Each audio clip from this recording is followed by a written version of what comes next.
Is it really happening? Guys, is this the day?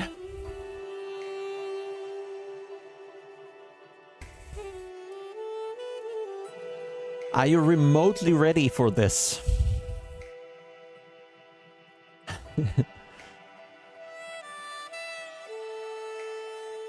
I don't think you are.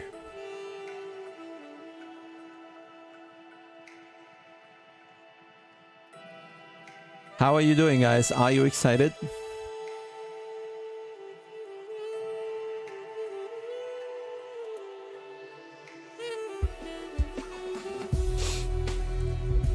Whoop, whoop.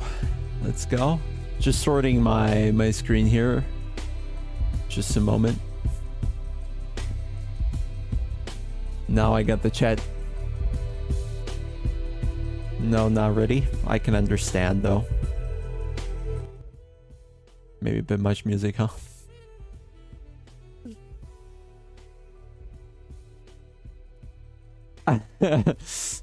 VR.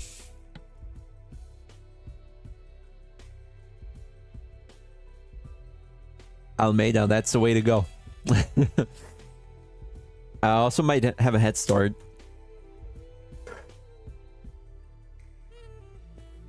It has to be good to convert you from ACC. Consider it done. I mean, once it's finished. I don't know if unbiased works today. That's going to be tricky.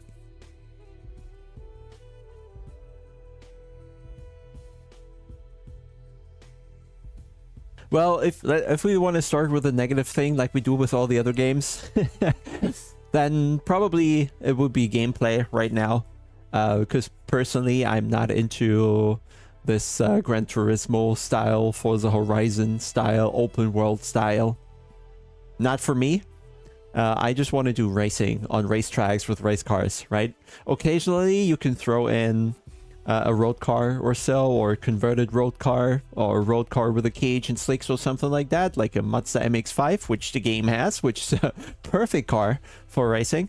But yeah, personally, I don't need the Nordschleife, okay? But I know there's there's a ton of people out there for whom this might be a nice experience, and I can see what is nice about it. I have seen the free roam, the early stages of it. Of course, it's not here yet. But I can sense the vibe, okay? I can understand the vibe that it has when you're in the free roam and you go to the Nordschleife and do things around that. I can totally understand that. If you're a complete petrol head in Germany, then this is the place. And no other sim has that, of course.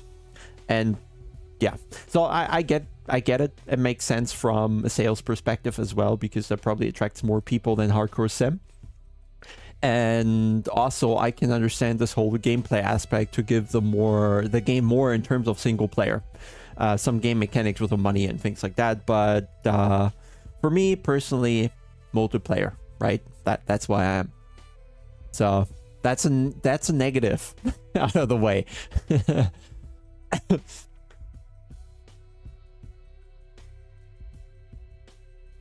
The gap between what I know and what you know is going to stink or shrink.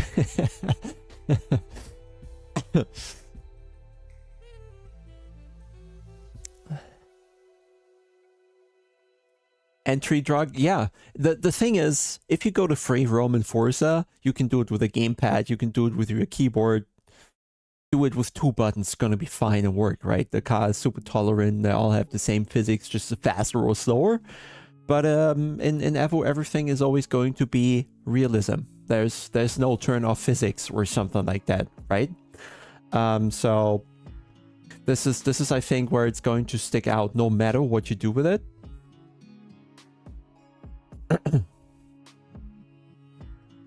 So yeah, you're right. It could be an entry into sim racing for other people. Like maybe there are people out there who are just like hardcore real racing. Don't give me sims, and then they find this Nordschleife stuff with a free roam on Assetto Corsa EVO, and they try it, and then they're like, wait, this is actually not so bad. Maybe I should try the going to track with it and things like that. Well, there's some part of the knowledge gap that that can decrease. Not all of it. I asked. There are some things that I can talk about, but that I can't show, for example. But for the matter of this stream, I'm just going to stick right to the version that is on Steam. So we're all the same, except that I have more money. Can we get DC5 type R and open world use a map? I don't think so. I don't even have to ask. Maybe down the line if somebody throws it at them. But I think there's a ton of work ahead to get the free roam around the Nordschleife done before thinking about new areas to do the same thing. You mean circuit racing, like racing? Or you mean going in a circle racing? The website is struggling. I was going to go through the screenshots with you, but yeah, it's down. Which makes no sense because people could visit the website before. They didn't have to do it today, kind of.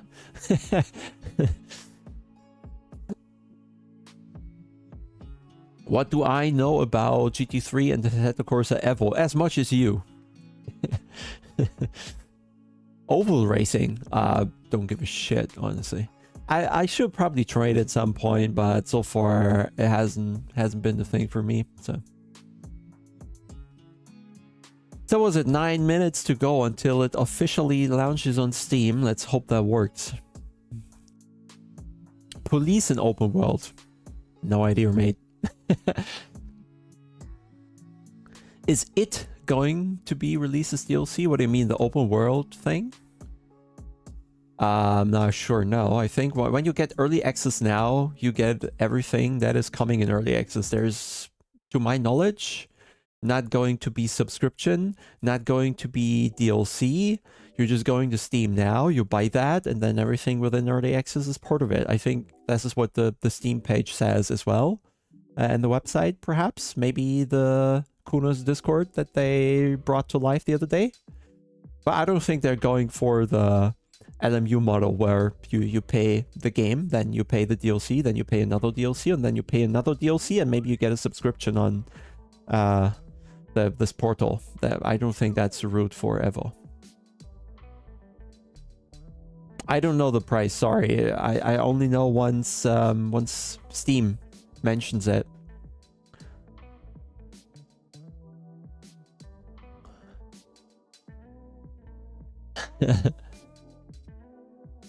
But also you have to see that Kunos is in a much more comfortable financial situation than what Studio 397 is. So they have different limitations of what they can give you for the money. They're between a rock and a hard place, so they need to charge you more. Unlucky. How are engine sounds made for EVO? Any improvements or new recording technologies? I actually haven't heard or asked for that. But you're right. I'd agree that sound is one of the most important and immersive things in a game. So far, I'd say some cars have the sound on a they're stages in development, right? They get a V1, a V2, a V3, a V5 sound or whatever. Step by step, everything gets put together. Some cars are quite far. Some other cars, I don't think, are in the final stage, so to say. So they're going to change and improve. But let's say once we're allowed to, we can look at the Mazda, for example, the Chevy. We can look at the Porsche, of course, which is coming from ACC with great sound already. So that one is gonna work. I wonder. I think the S2000 has pretty decent sound already. So actually, a lot are on a very good level audio-wise as well. 60 euro to get in. I'm sure it's less though. Yeah, certainly less. I don't know. No way early access is going to be that much. What's the store page say? Does it say anything yet? Add to your wish list. So it's not live there yet. What I need to find out is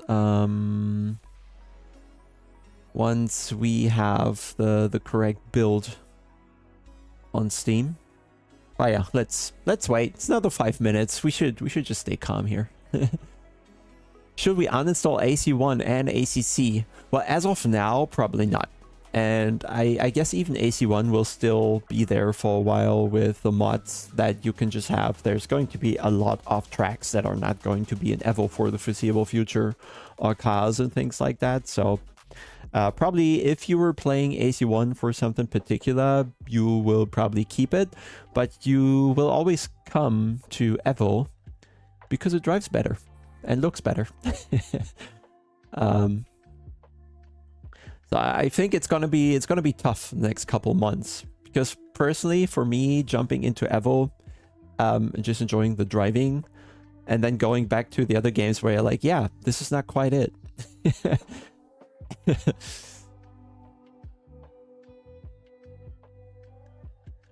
Kerem, thank you so much. Hopefully you're never as fast as me though. I don't know why the website is down, because you're buying it on Steam. It makes no sense. Or people just discovering it now. And yeah. And in terms of ACC, you will keep that for a while for the whole multiplayer GT3 stuff, which is just not there yet, or soon, or whatever.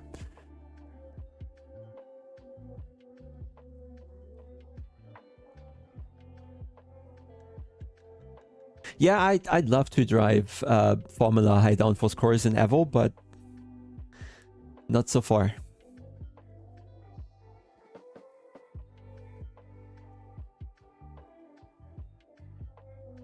I think the best car to compare to between games is probably going to be the Porsche Cup, because you literally have it in every game.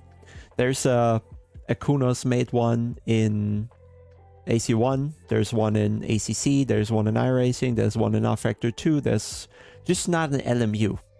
There's one in Automobilista, whatever game you name it is going to have the Porsche Cup. So I think this is probably going to be the best car to, when you care for race cars, to compare. And if it's about road cars, then actually there is much to compare. You have AC1, you now have AC EVO. You have Live for Speed, maybe, without licensed road cars, and you'll have Gran Turismo. And I think driving-wise, realism-wise, Gran Turismo is not even close. I mean, Gran Turismo aims to be SimCade, right? EVO does not.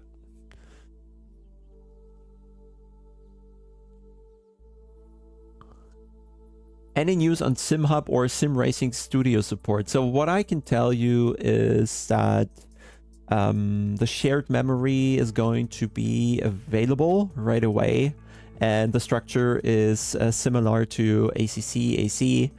So all these tools, they shouldn't have a hard time adapting, and we're doing the same for Popometer. So probably, if we're lucky, even today or tomorrow, maybe over the weekend, we'll already have telemetry available on Popometer.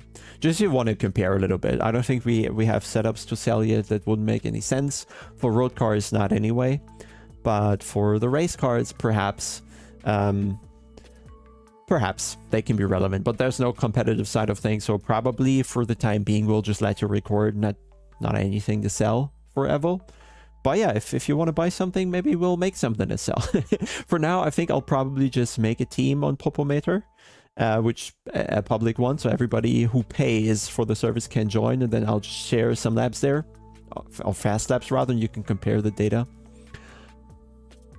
On motec, I think so. It's a license thing in the end if they pay for that, but yeah, I guess it's going to be available. Telemetry for motion as well, yes. They already did that on the Expo, where they just enabled the shared memory for the motion rigs that were there, and it was already working on site. So this should be good. I think Gamer Muscle made a video on that. He actually sat in one of those motion rigs and drove EVO with it, and he said there was something to it that the others didn't have. So we'll see. 1 minute. Yeah, let's refresh the Steam page here, perhaps, huh? How does it even work? Well, it doesn't work if you want it to.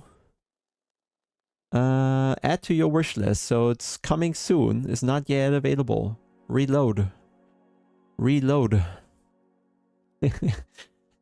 We just gotta sit here and wait, I guess. Can I? No.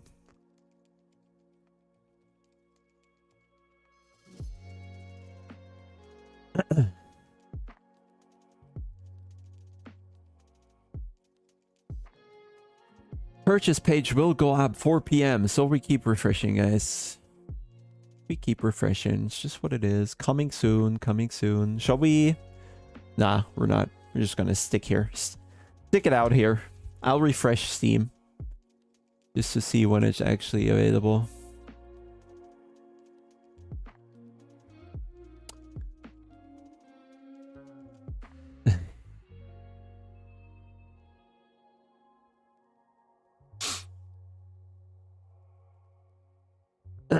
So, where are you guys? Where are you guys? Here we are. Do you have affiliate link for the game download? No, I don't know. Don't think that exists in Steam, does it?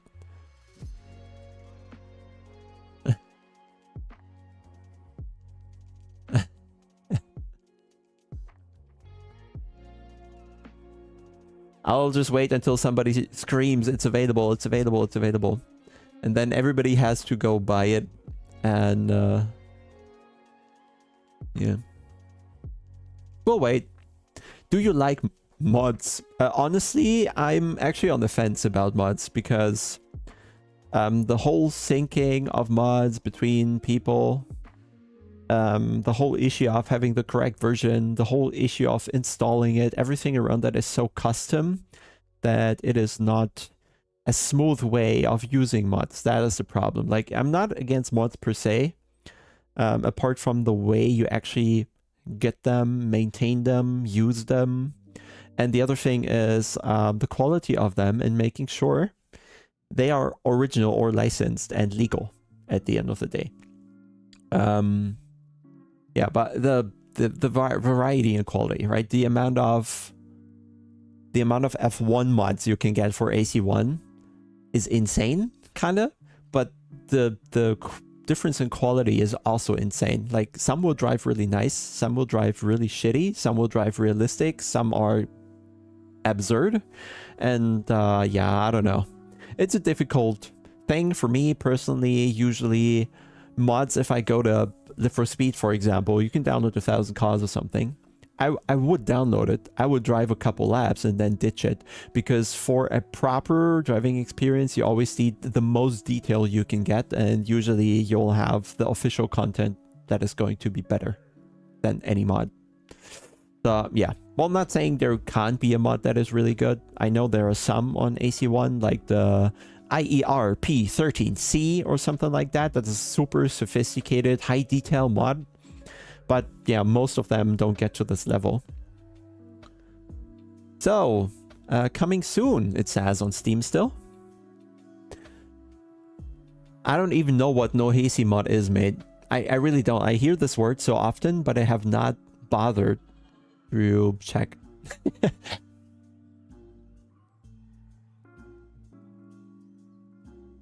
So, yeah. I don't know. I know for some people mods is everything, but personally I don't need it.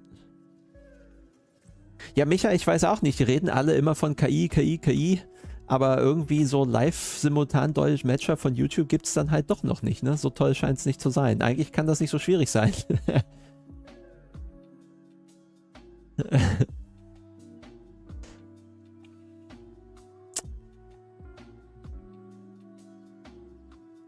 Well, anybody stream once it's available on Steam, okay? We'll just talk here for the time being.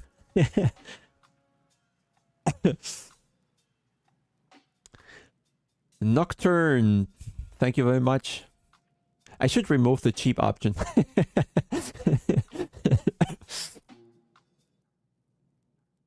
Man.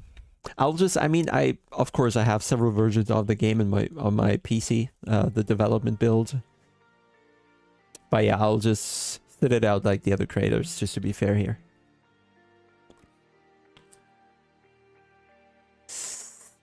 Six-hour delay like Diablo.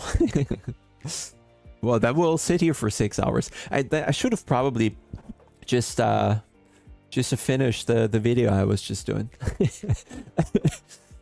I just need to cut it and edit it, but then it can go out later tonight, perhaps, or tomorrow.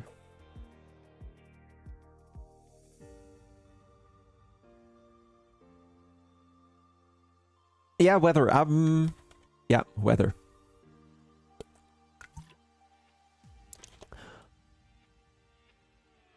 What's the mid price between 1 and 5? 3?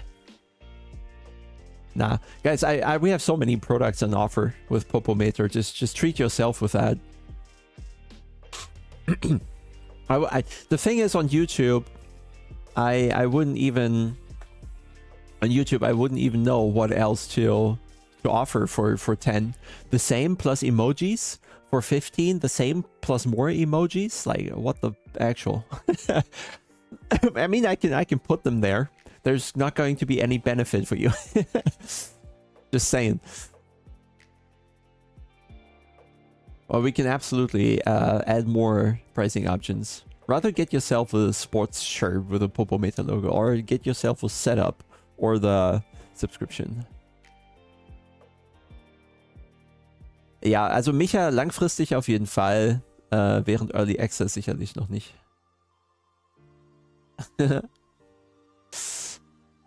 Where's the roadmap from Waggy? Raggy?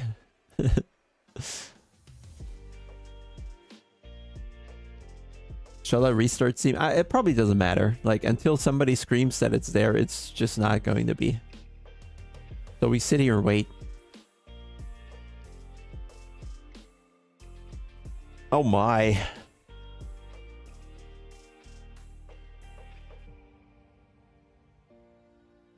Oh, there's... Somebody found a roadmap. Is that on the website? I guess so, right? But it doesn't have the detail yet what's coming in the different stages. Down. Maybe it's not live. Not live.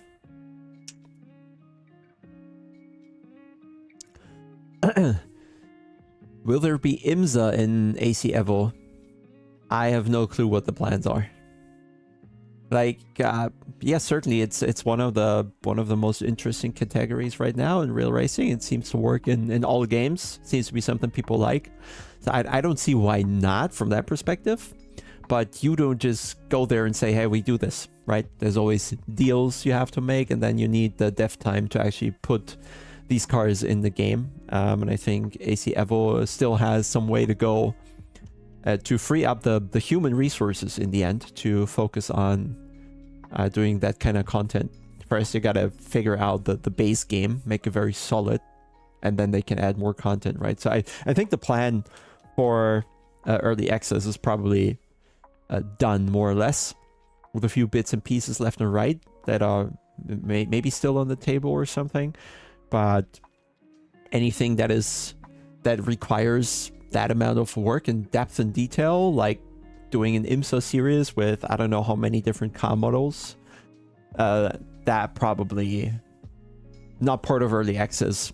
That's not because I know, that's just because it doesn't make sense. Why? Yeah, people are in voice there. Are they all screaming at one another? No.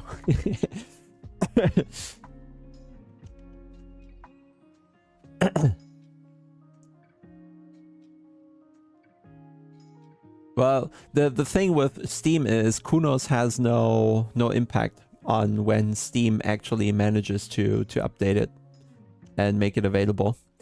You just put it there, and then somebody else or some process leads to the game being available. So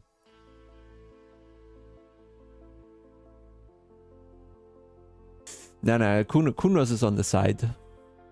So there's going to be racing. I mean, we're going to do the LFM IES series starting in a week. And also we're doing Daytona this weekend on iRacing with Olsterman, Gregor, Luis. I think we're quite competitive. Scam devs were game. Yeah, chill.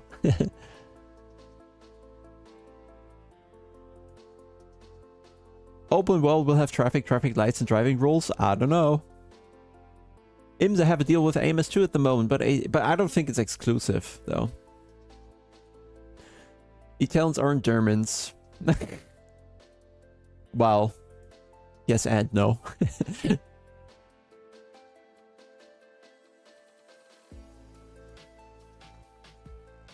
Well, the thing they don't announce it probably is with the timing, is that they can't control it. So only the people hyper interested check the timing, and they will manage to wait.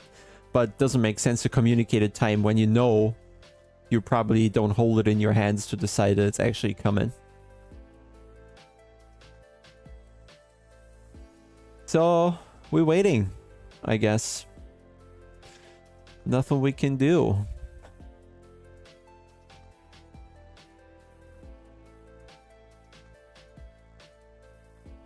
It's a run. We're doing hypercar BMW, I believe. GT3 24 hours on Daytona. Nah, I need the fast car. I need an I don't know sign. I don't know. I don't know.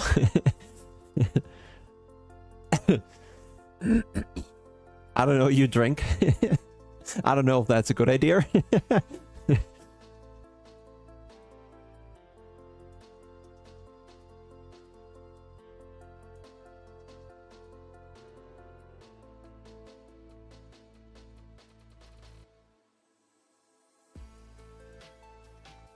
Pivotal moment. I think it is. Yeah, it is. I think. It's the start, I think, of something that is going to, yeah, change how we do sim racing a bit. Next level and all that.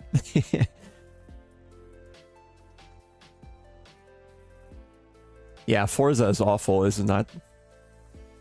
I don't know. They completely lost. They completely lost it. They lost direction.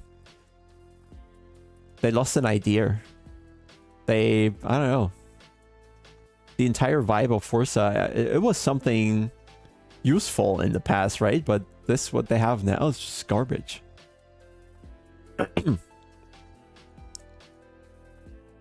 So if Williams not cheat, Niels wins Daytona. Well, we're gonna. I have 3,500 I rating, so we're gonna be in split 7, 8, 9, 10 or something like that. Yeah, every time somebody puts a question mark, the bot is going to answer. Can't say. Well, it literally is built from ground up.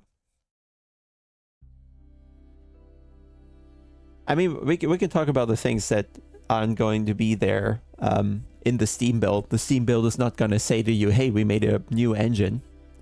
That's not anywhere in the Steam. So yeah, they made a purpose-built engine for sim racing.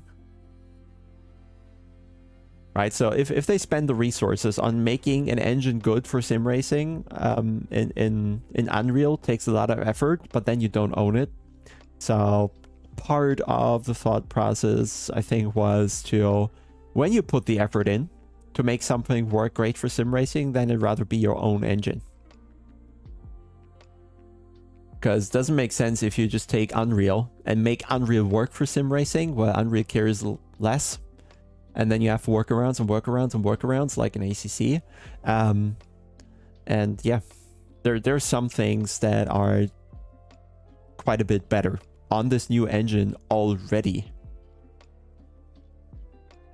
No, it's nothing with Unreal anymore. It's stitched. Scratch build engine. That's the majority of work since they started on the EVO project is building that engine, building the tools to develop in that engine. And this is like the first time since I don't know how many years that there's actually a new engine in sim racing, right? Everything other that is there is built on something else. Rennsport is built on Unreal 5. LMU is built on R-Factor 2G motor stuff, I guess, right? iRacing is built on NASCAR 1998 or 2003, if we're generous. Automobilista is built on the Project Cars thingy. I forgot the name. What is underneath the... you know what I mean, right? the Madness engine with the Sita tire model and things like that. And they're all just tweaking around with what is there. And then there's the new Argentinian simulation that you can get in early access on Steam that also builds on Madness and Automobilista too. So you're getting the same thing. And yeah, Easy Engine, right? ISI engine, which is from fucking 2000. EA Sports used that in 2001 or something like that.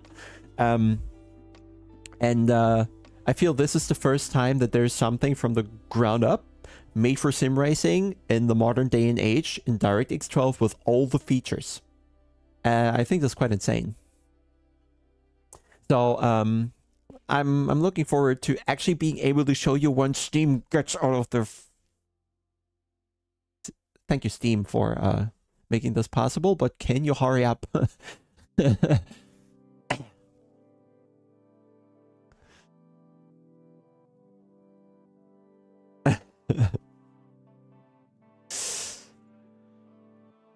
Oh, David is here. Where's David? There's David. NASCAR 98. I mean, come on. What are we gonna do, David? Dave, you played it. There's no secrets around it. Dave joined 3 days ago to do some testing on Evo to throw everything out the window. And now we have to start from scratch again. That's why it's delayed. So it's Dave's fault basically for saying this is not right, guys. But no, he knows how it looks. But I think we gotta get Daniel Morit in here. Tell us if the braking is correct. Sorry, I have to stop it.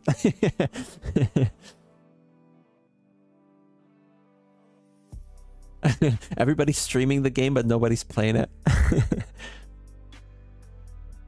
Man, what are we waiting for? TC0 is not bullshit. All the real GT3 cars have a TC override button because the TC gets in their way too.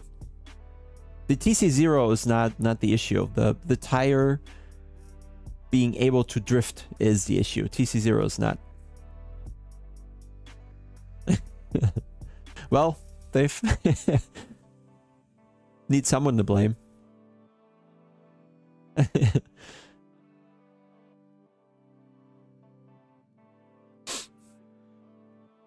yeah, I can only repeat the issue in ACC is not the TC. The issue is the tire.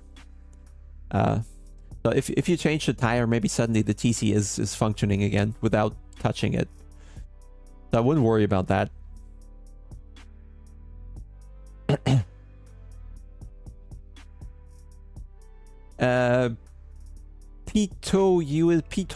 Pitoyusa, don't know. I agree. Like, Dave is here, you can ask him. He probably slams the brake in his 296 GT3 as well, like a maniac. Just slams it, car sorts you out. It's just how it is. But then maybe it's different in other cars. Maybe Mercedes drivers would be like, yeah, that doesn't work quite as well with our cars. Our ABS system is not good enough. We actually benefit from trail braking a little more gentle. And then on other cars, it just might be the way that the ABS is good enough to handle it, or the car in general interacts better with the ABS or whatever. So I wouldn't be too, like, what's the word?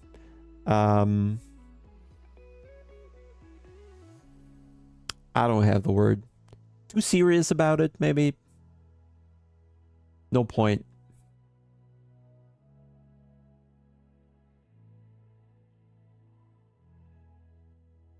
You got the key from Humble Store? Well, unlucky, I can tell you that. They got your money, do they? Yeah, it probably also depends on the team. Like, maybe how bad your gentleman driver is. If you have a gentleman driver like Dave, then maybe you'll get away with more aggressive setups. If you have a gentleman driver like, I don't know, some rich dude, then maybe you need to make the car more lenient in every aspect.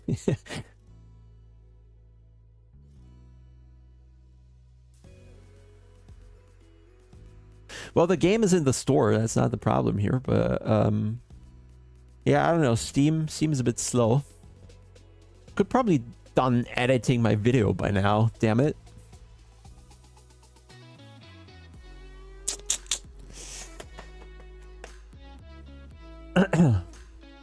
So what's the price on Humble Bundle?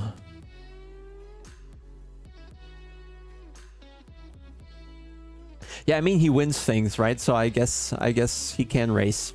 No doubt about it. But you shouldn't be religious about a sim. Just doesn't help. 32 US dollars. So it's probably going to be 32 euros as well. Or I think the exchange rate is pretty much 1-to-1 more or less, right? Reload. Oh man, coming soon.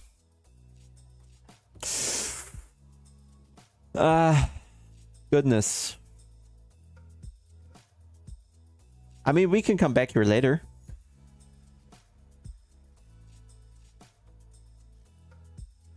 Sorry, we didn't make the game. Memes coming up. Guys, it's not Kuno's guys deciding to release it. If it was for them, it will probably be out.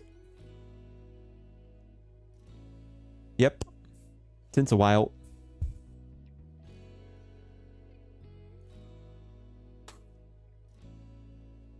Now I'll just stop the stream, edit the video, come back later. Well, even if they know what's going on, they couldn't change it. And me asking would kind of distract them from solving it. If they can, even, so. I haven't seen any messages, so I guess it is what it is. The size... Yeah, 1 second, actually. I know. I can tell you. I think that's not secret information. It's information you're going to have very soon.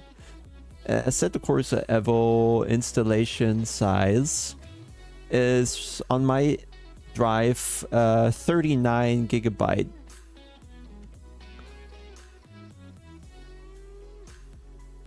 So the download I think is something like 15 and then it unpacks to almost 40. Did I drive the Merc 190 in EVO? No, it's not in early access. Yeah, try to survive Monza T1. Perhaps.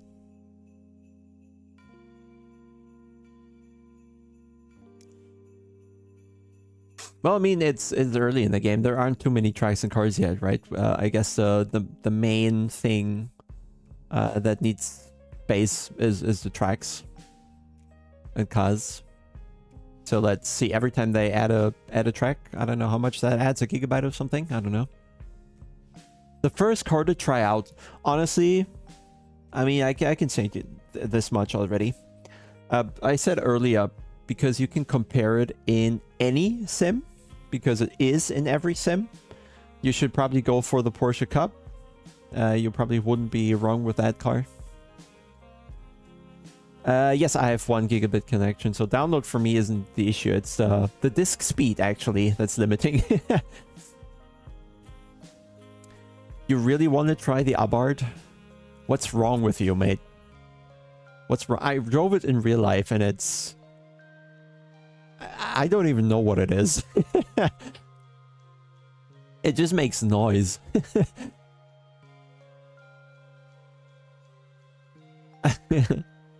A lot.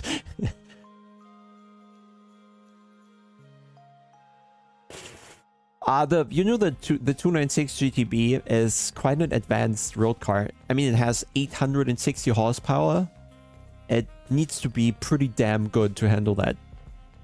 And like the road tires that are available these days for these kind of cars, they are very, very grippy. And what do they have? Ceramic brakes, carbon brakes? It's not like they're shit. And the car is also not heavy, so it does perform. On the Nordschleife, it did sub 7 minutes. It's very fast.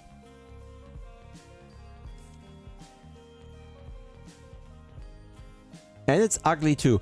I kinda agree. They're better looking sports cars than the 296. I don't know why, but the latest Lambo kinda looks good because it doesn't try to be as fancy anymore. Volvo SUVs. Yeah. Yeah, I take a Volvo every day. Has to be rear wheel driven, so probably older ones, but yeah, that's it. Have I driven the A290? I have. The one time I had to. It just doesn't have enough power, basically. It will probably be more fun with more power, but it's a bit weak. Your wife says or thinks the McLaren Senna is beautiful. McLarens aren't... I don't know. No, McLarens have to figure out the rear end. No. No. And Ferraris, I think, need circular taillights, else don't even try.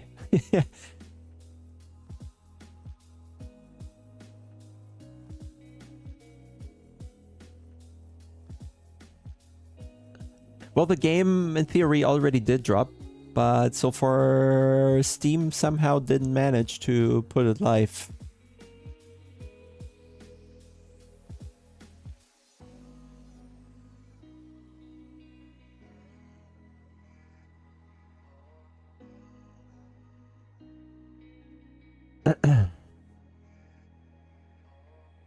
The most exciting car I have driven, you mean in real life or in game?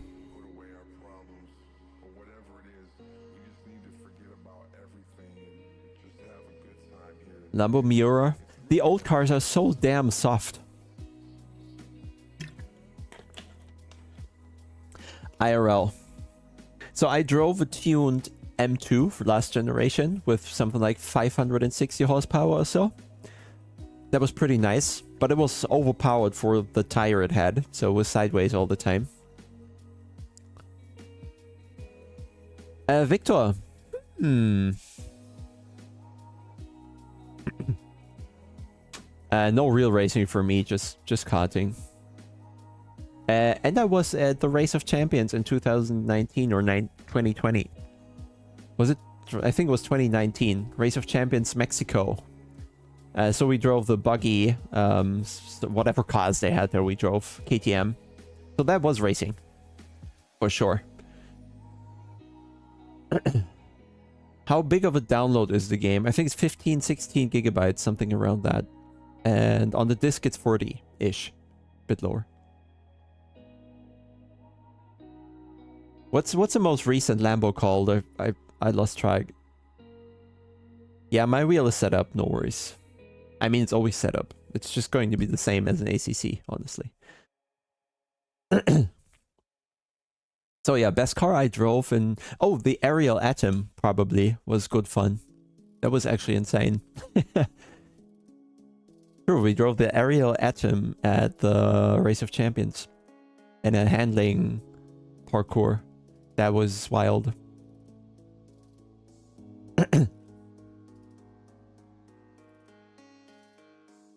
Any guess what's going on at Kunos and 505 right now? No, they're probably refreshing the page as well.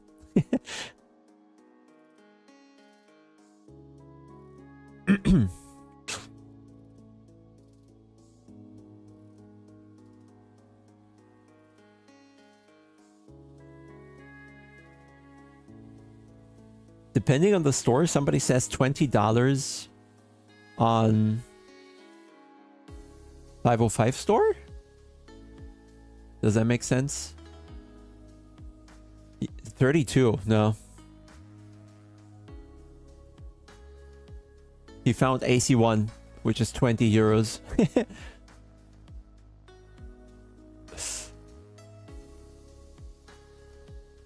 Nope. We sit here and wait, sorry guys. Wish it was different. Isn't though. I don't know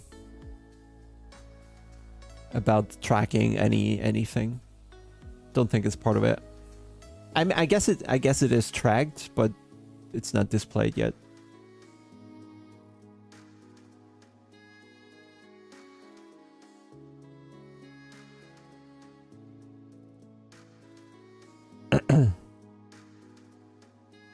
Coming soon.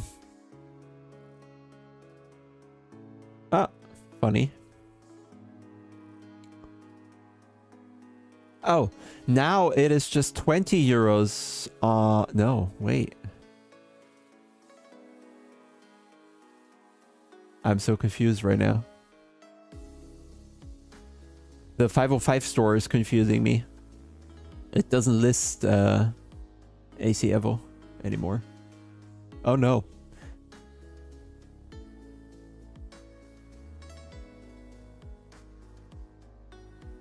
Gotta sit here, sit it out. Okay, let me recheck. Actually, the most recent... you'd actually like the most recent Lambo. Yep. It looks too tame, but it looks like a car. Not too flamboyant. So, there are different informations right now, but it looks like 32 euros on Steam. But others have seen 20, which I don't believe is true. Yeah, bye Randy. We'll see you later. I'll have a video coming as well. I mean, when the drop is not working, I'll just continue with the video.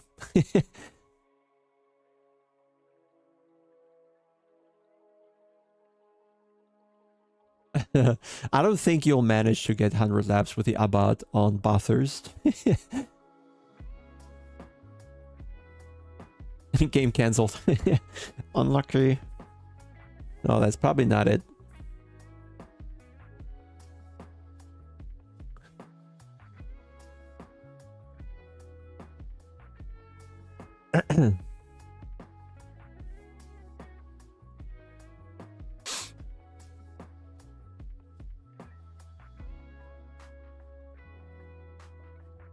Nah, it has enough power for that. It's not gonna climb fast, but it will.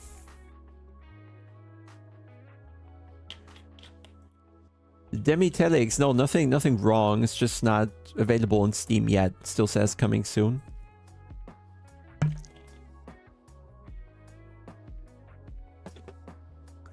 Yeah, Victor, sounds like you had a very rough time when you had to resort to these measures.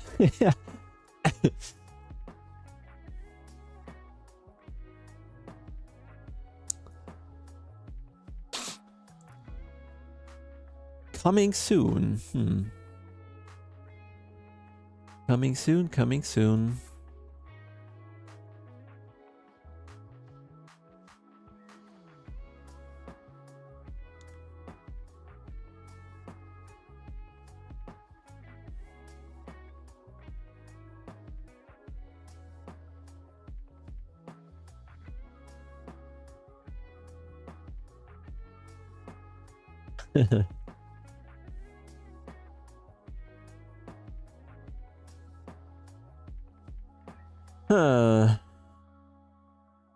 Like I said, the game launch is always down to Steam. Not really Kunos.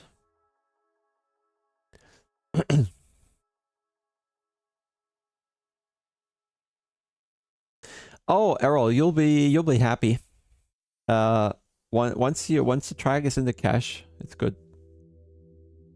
So it's closer. Let's say the loading times are closer to ACC than they are to LMU or iRacing. They're definitely not close to iRacing.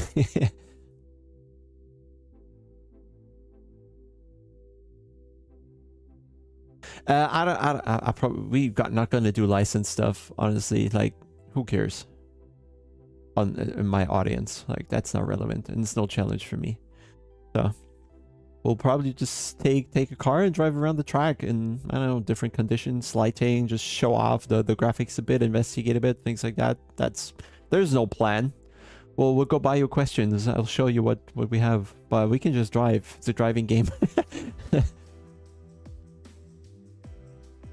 Yeah, Victor, we should probably wait because all the other streamers can't do this sort of thing. But yeah, the track is fully dynamic. I think this gives it away. Not in the way that ACC was dynamic, but actually fully dynamic. It's going to matter where you drive, how you drive there. That's how a dynamic track should be in the end. We'll have to see how it all plays out, right? If it needs further adjustments, tuning, how the grip actually is, blah, blah, blah. There are a couple dials to it, but generally, fully dynamic track is fully dynamic, else they wouldn't call it that.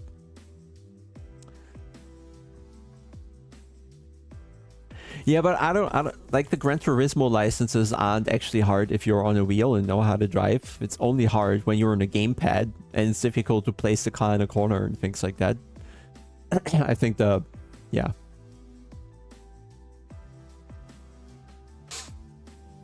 Eve, auf jeden Fall kann es das, wenn der Content dann kommt. Ich glaube, das große Problem ist, dass sobald die Leute jetzt Evo fahren, dass es halt besser ist als ACC vom Fahrgefühl und deswegen auch die Lust schwinden wird, vielleicht ACC zu fahren, aber das werden wir noch rausfinden.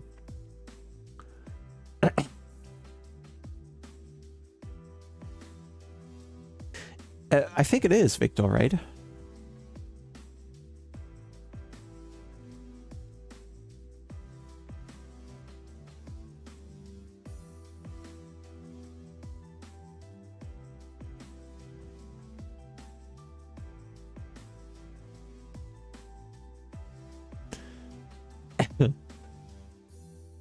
I heard it's because of David Perel.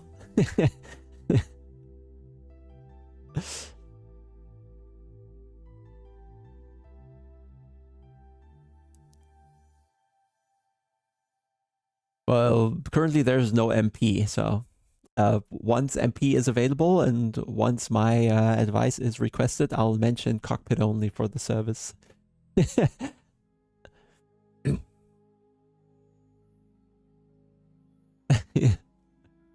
I could be a radio show host or / show host. Why is that? We don't have to just start a discussion on front end field because it's going to solve itself in whenever the game is released.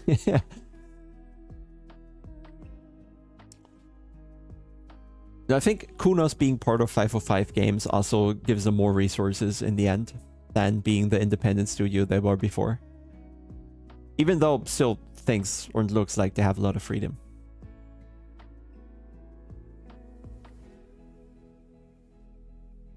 Aber ist so ganz ehrlich, die Wheel-Settings, mach einfach wie ACC. Es gibt hier keine neuen Dinge oder so, nichts ist anders.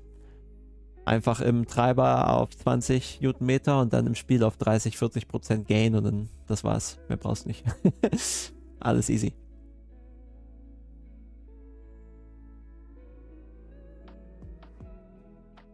Yeah, I mean, there's history of talking through 35 minutes delayed, which was the Champions League game, I believe, between Dortmund and some Italian team. Was it Juventus? Somewhere, was it 1990s or was it early 2000s? Where the goal fell over and they had to organize a new goalpost and things like that. Oh, not it. Well, Jay, as you know, Madrid or Milano. It's gotta be Italy. Can AC Evo teach you how to drive? Well, if you're listening and respecting the car, it can.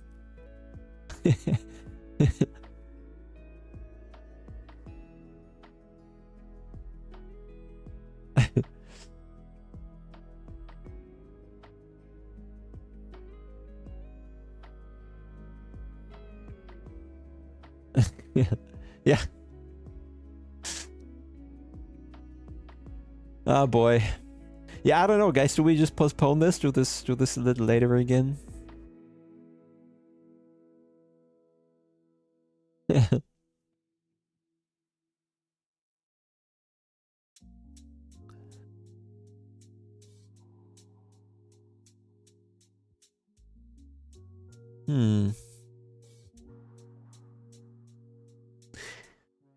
Yeah, no information, unfortunately, guys. It's just what it is. Yeah, I mean, we could actually do that. Nah, no, guys, no. People would run away.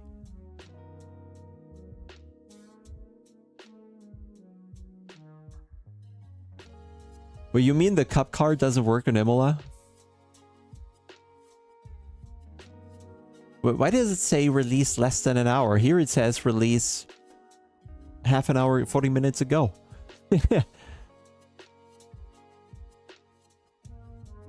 After Mabix and Noah, when will you buy a new car? Well, I'm not.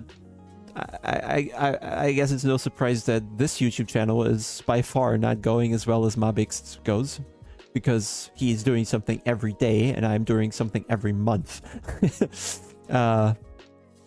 Perhaps one day I'll find the time to do an actual YouTube channel with enough content, but nah. Right now, this probably does not pay a Cayman whatever version he has.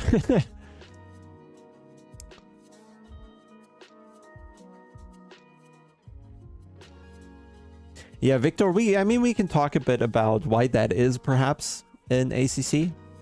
And the thing, essentially, is that the suspension and dampers, as it compresses, does not become stiff enough before hitting the bump stop. So, the transition from suspension and damping with a damper... Now, I can't because I don't understand it. I'm just kind of repeating what one of the devs wrote. Is that as the suspension just does not take up the energy, it all goes in the bump stop, and it's usually just too much for the bump stop to handle. And then you can change the bump stop to unrealistic values in order to take it, but it's also going to keep that energy and put it back out. So this solution doesn't work. You actually have to change the suspension itself. And then I know ours was doing some things with a helpful spring and blah blah blah, but in the end, it was there was something wrong in the damper ratios or so and how they were calculated, and that has been addressed. And now that should look much better. So suspension dampers get much stiffer before reaching the bump stop. And that means not so much energy is actually left before going in the bump stop. In my layman understanding of that. Additionally, there's some difference with how the tire is detected on track. Like ACC has the 5-point model thingy, right? Initially they had 1 contact point, then they had 5. This has changed now. I don't know how open they want to talk about that, but it's now different how they determine where the tire is, and that apparently helps as well. And also how much force is actually acting on the tire when they find the points where the tire is on track. So I believe there was also a change, and all that is then helping to, make it more drivable in the end, or remove those issues from the suspension oscillation. That shouldn't happen anymore. At least I didn't see it so far. And I tried going over curbs with other cars.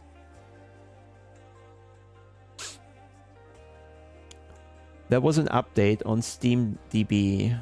Still says coming soon, but we stay positive, I guess. Hey Sören.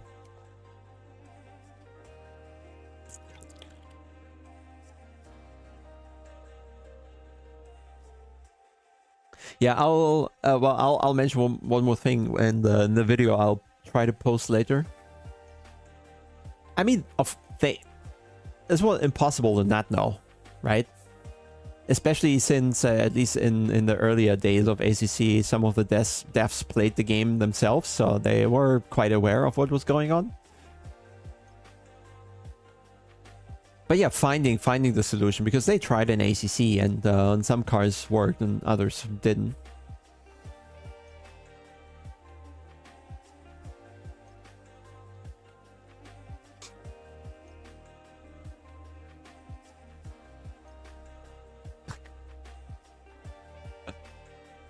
I mean, I could go to the coffee machine and do myself an espresso or something. Well, yeah, but the thing probably is, Victor, that you can only, like, when you have a model, you can only fix so much without toppling everything else over. Like, you can turn some dials or so, but you probably can't rewrite the model without creating new issues. So at some point you got to start from scratch, perhaps. Else you'll just go from domino to domino. So I think, and also you have to see, like, where EVO is now, in January 2025, with a purpose-built, from-scratch built engine. What do you think when they started, right? I don't know if they want to give it away or if Marco mentioned it somewhere, but you're not going to do this in a year or 2 years. This needs more time. So you can kind of guess when they started working on EVO in the new engine and when the resource was needed there instead of doing ACC stuff, right?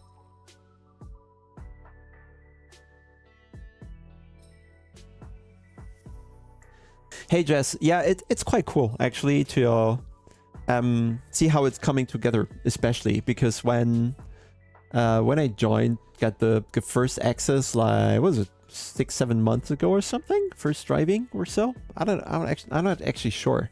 Let's say half a year. It was rudimentary, and just in that, because what they did until then was the base. And then the content started coming, the functionality started coming, and quite nice to see it grow.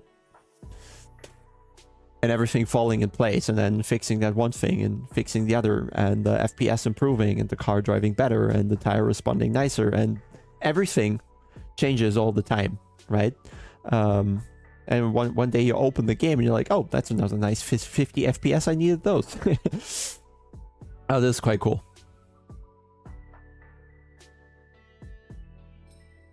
Yeah, maybe Vic.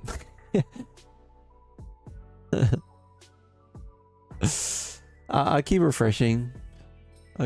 Still says coming soon, so more patience needed, I guess.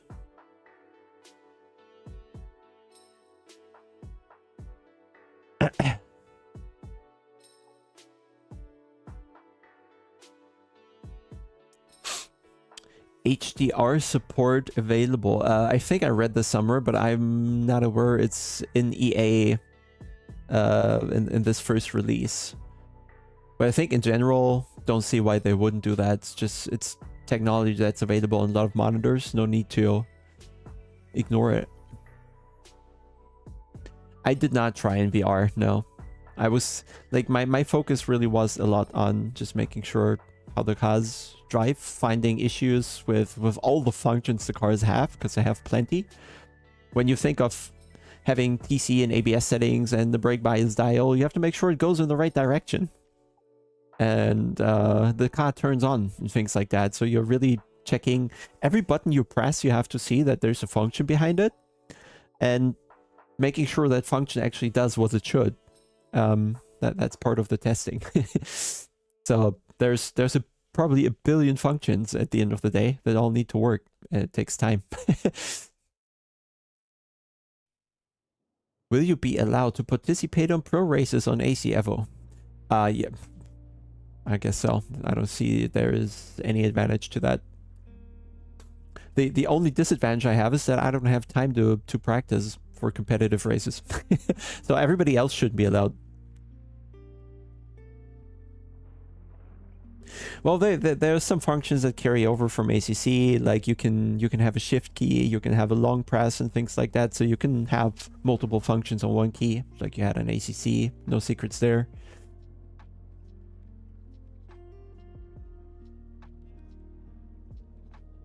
Yeah, Victor, the thing is, I can only comment from the experiences that I was able to gather, right? And the idea, how I think things behave, and I'll put all those together somewhat. Like all force feedback bases should be supported because they all use the same standard. You don't need to support an individual wheelbase from game side as long as it uses the standard force feedback protocol. So VRS wheelbase is supported. I used it during testing already.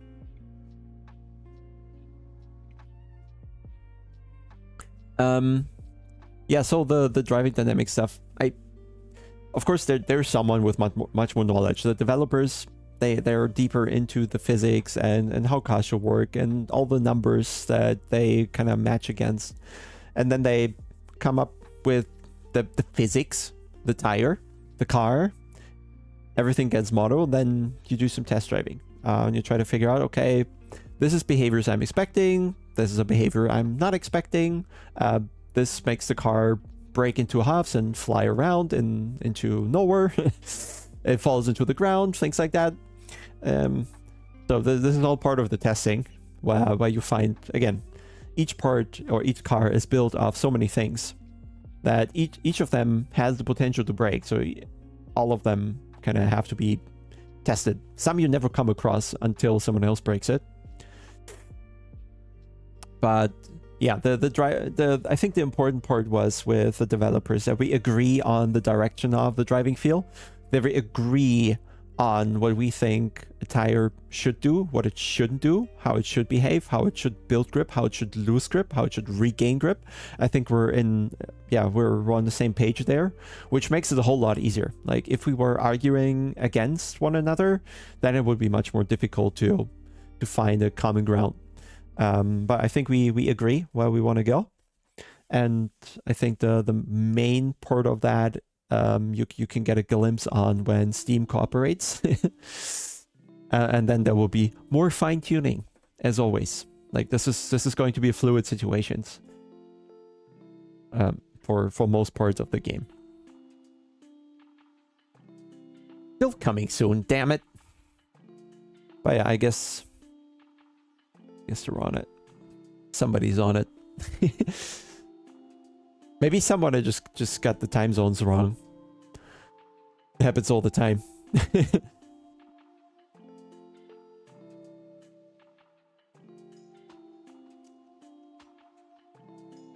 No, I think Niels Huizingveld focused on making the hardware, selling it, and I think he's done for now.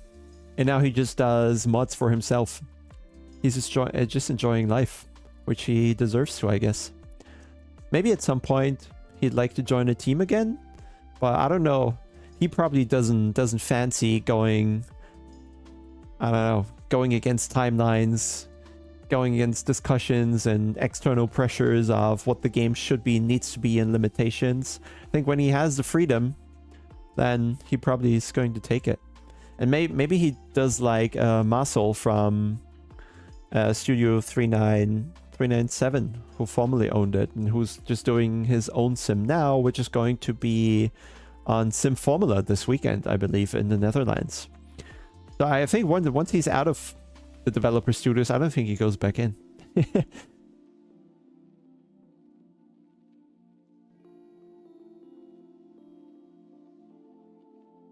I don't know anything about further ACC updates.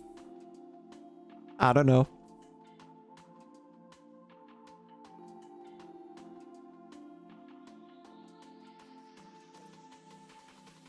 But I think, though, the Assetto Corsa EVO or 505 Games website is entirely unrelated to the Steam page and availability of the game.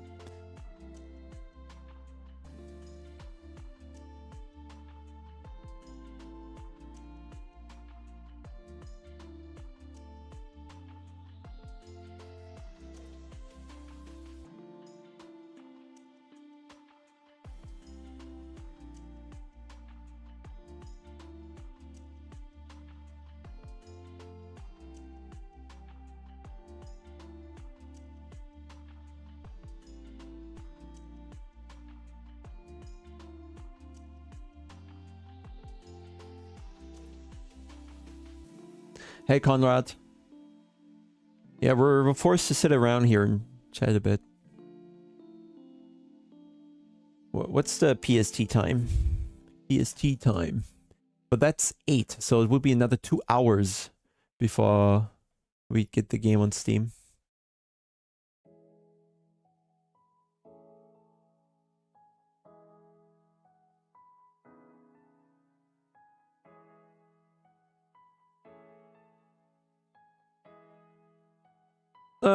Unfortunate. Yeah, I don't know. Just checking the possibilities here. Roadmap up on their site now.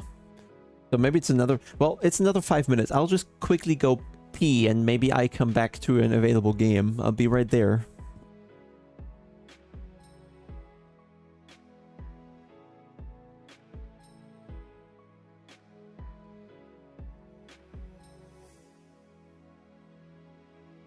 I could show you the beta version. I'm afraid... I don't know. Coffee takes 10 minutes, guys. I'll skip. I'll try.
I'm updating, guys. Be right there.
I probably should have gone away earlier, because when the game drops like that.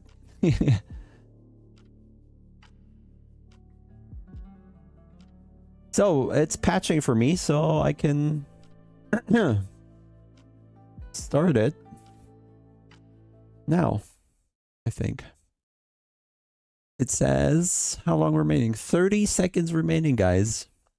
30 seconds. My brain was funny right now. It told me I could already start the game while it's patching. No, you fucking can't.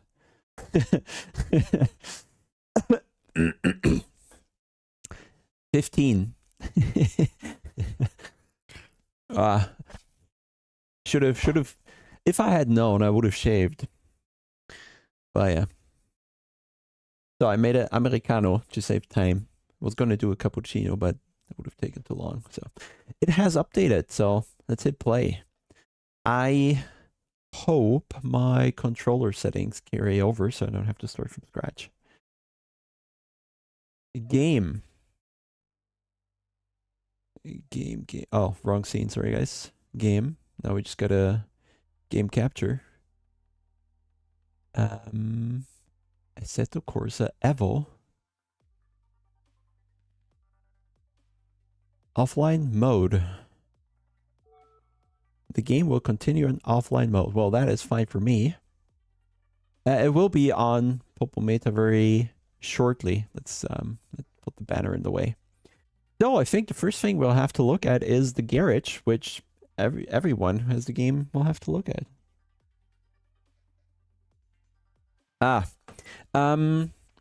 Guys, you will, I mean, it is, I don't even know where to start. We probably go to the garage first.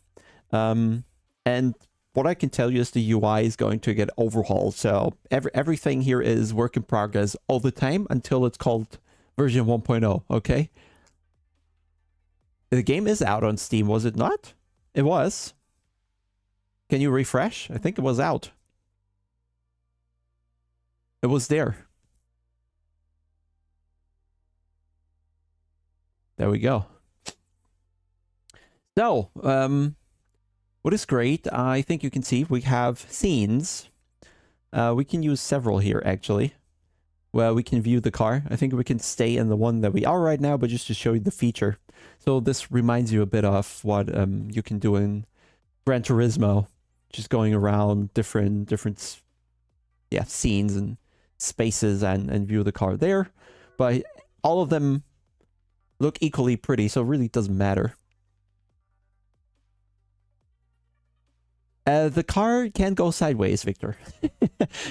I don't know how much positive toe we have on the default setup to kind of not go negative under load. But it does slide. And it does slide too much if you wanted to. So, and then apart from, you can control the weather here as well, right? You can see outside the weather changes when you change the weather. So let's just go to overcast. Then it looks a bit different. We go to time of day. It should look different, at least. It does. Like when we go in the evening, the light falls in a bit differently. Of course, 4090 maximum settings, okay? But the menu will look good for everyone because you don't have to render the track or anything. So everybody will have good settings in the garage.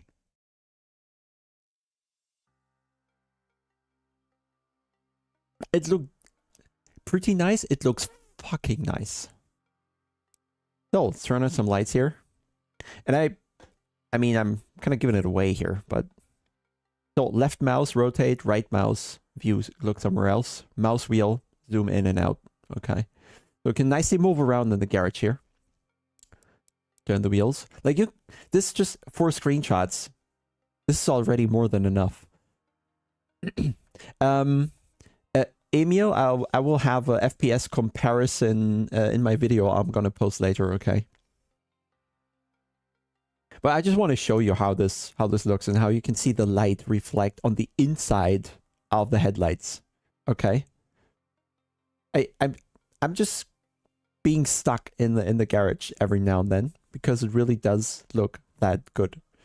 If you go really close, I don't know if the stream compression kind of kills it, but it looks artificial. I wasn't expecting having to ban someone today. What do you mean artificial? This looks absolutely insane. Too clean. Well, this is a new car. No, I'm not streaming full screen because I'm the ultra wide, so I'm only showing you the center of the screen and the menu kind of edges a little out of the screen there. Looks slow. It does, Dennis. Look at it. Look. Just no resistance in the steering whatsoever. There's no force feedback here at all.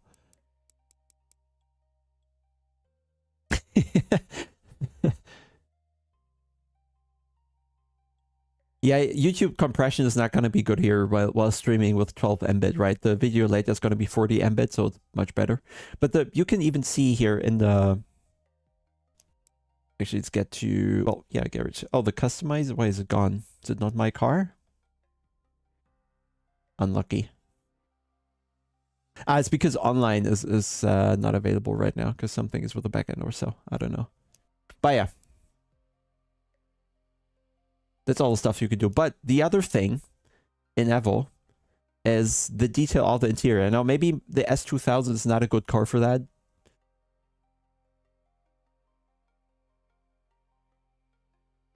Ah. 1440p. Maybe you go with that.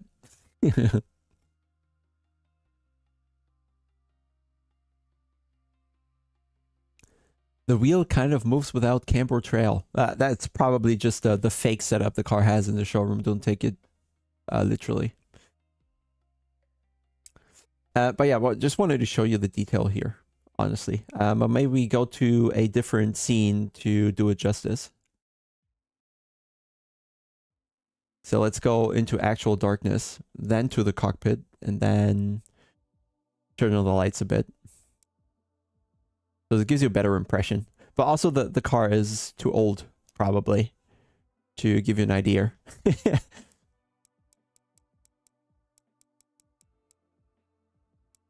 Maybe it was too dark already. Maybe like that. You tried some?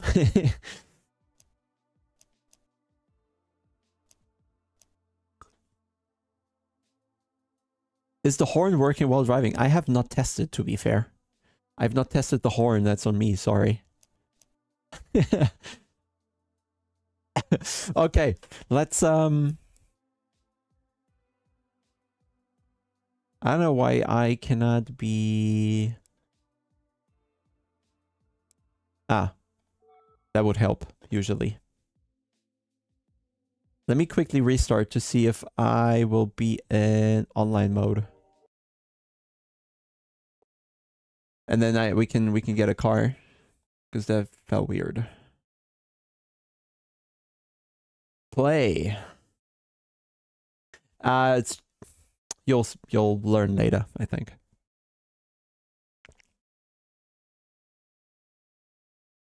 Oh, you know what? I think I might have started the wrong one. It says online now. I missaid that. No, it's okay. So something is with a backend, so we can't buy something, I believe. Which makes me the only one able to play. I mean, it's all the same.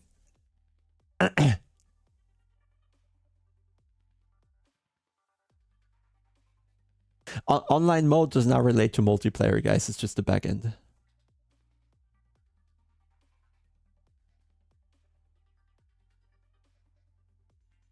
I'm sorry. No, online mode is just that when you buy a car, when you own a car, that is checked against the back end, so that you can't just be offline and have full freedom to get cars and all that. Dardia has 10 FPS. Does he have triples or VR or something? It works here. Like, I can quickly show you some settings, but it's perfectly fine here.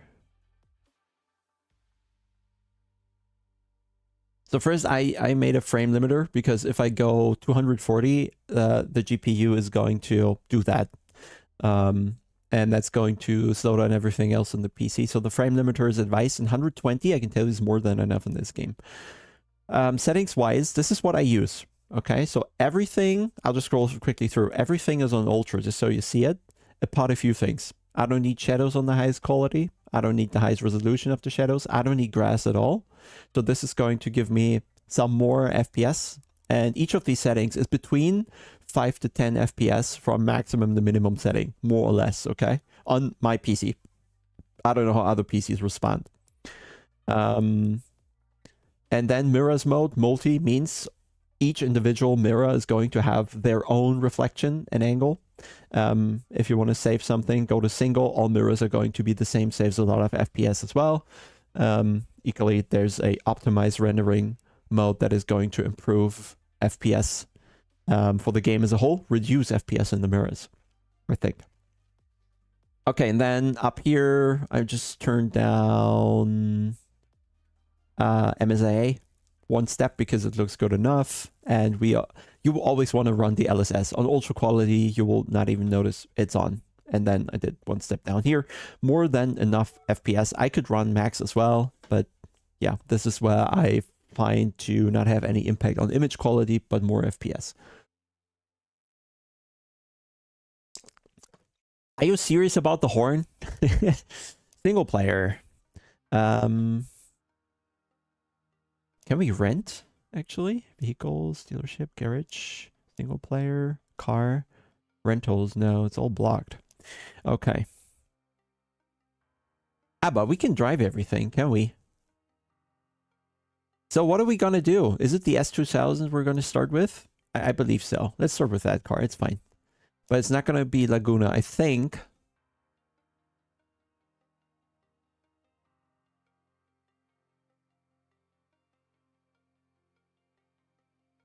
Yeah, I think I don't know if the performance rating is fine-tuned yet, but it's in the end to do something like Forza does, right? The performance index or whatever, just to be able to group the cars and assume they are somehow able to race against one another.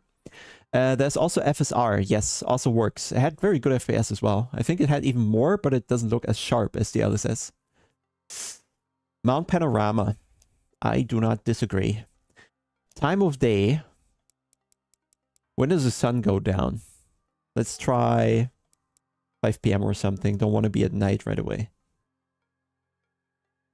Do we... Ignition, yes. Gearbox. Not automatic, not automatic. That, yes, yes. No, yes. Nope, nope, nope, nope, nope. There we go.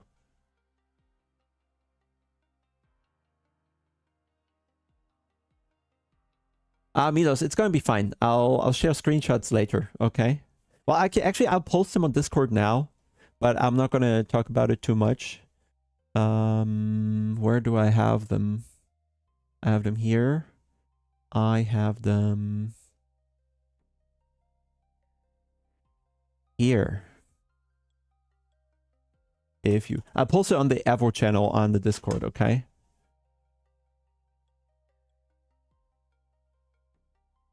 Abart, no. Start the sim, nerd. Dart is having fun, that's good.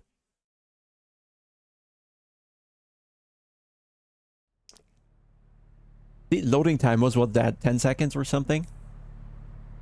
Easy. Do you see iRacing?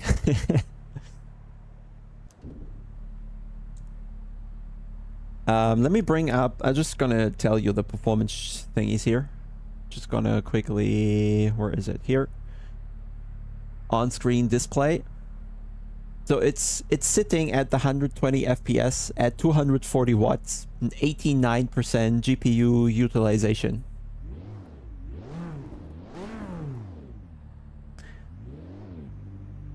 We can... Actually, some people will like that. We can move the HUD around. Hey. Oh, there's bad place. That doesn't matter though. We just put it over here. Put the tires here. Easy.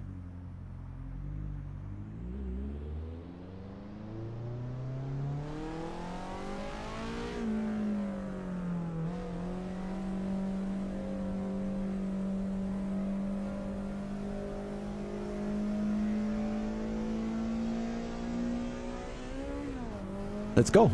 Well, it's not gonna get much faster. It's an S2000.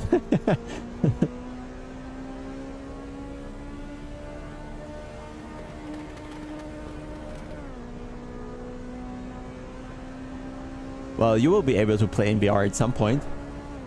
A horn, I have not... I will check now if there is a horn, okay? Horn. Not there.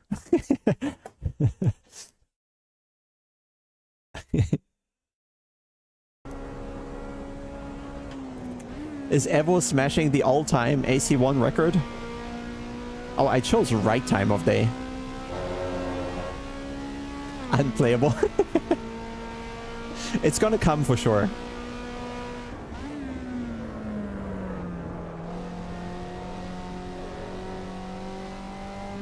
It's just SimK.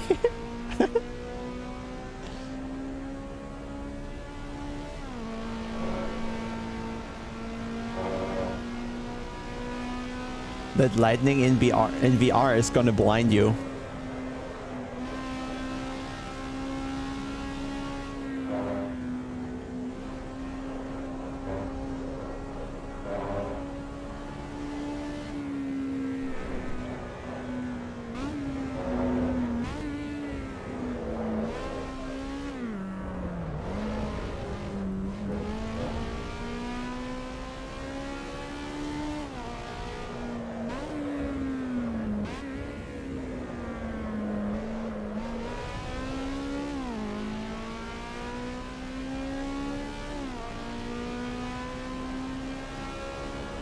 Optimum tire pressure window? I don't know. I think for the slicks we're talking 26.5. For the road tire, maybe 30. There's no optimal, I think.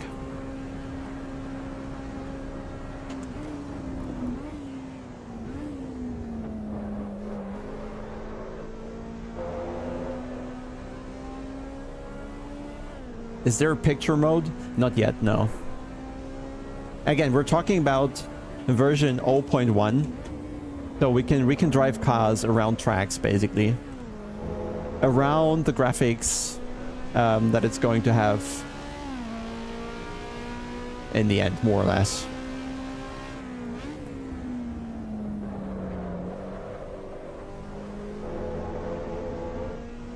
Does the FFB feel different? Yeah, it is different in the way that you can... I mean, if you do this in ACC, the car does nothing, right? So the tire is more responsive. And if we do a bit more, then this is going to get tricky here, okay?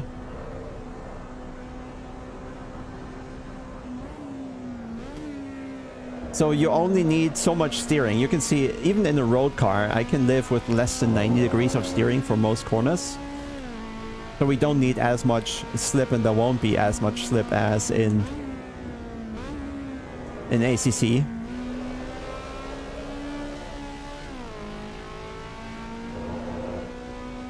Yeah, it behaves intuitively correct, right, Victor? It does seem somehow genuine and believable. Or credible.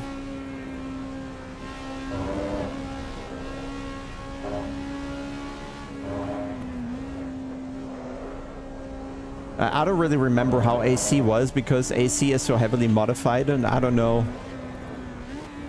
Every time someone says, how is it versus AC, I'm gonna be, which AC?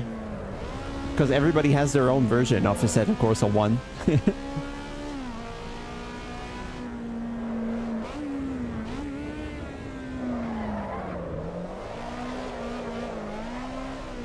Oh, lucky that worked.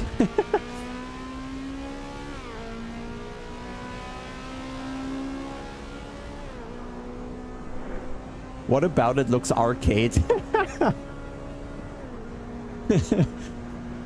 The good thing is, we can just jump to the replay. Have a look at that sensational talent I just showed there.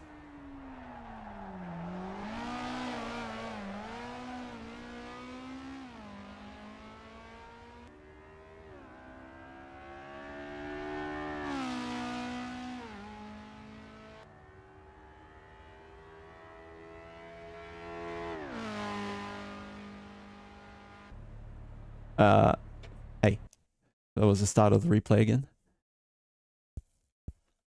I think the center square is the core tire temperature, but also that HUD is going to see a overhaul. That's just to have the information ready at all.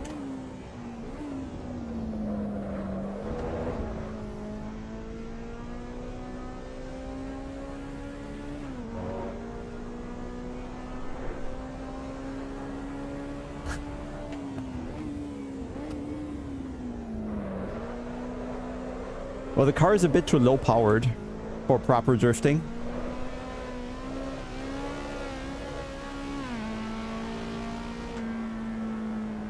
Jardy is already in the Shadow Realm. Unlucky.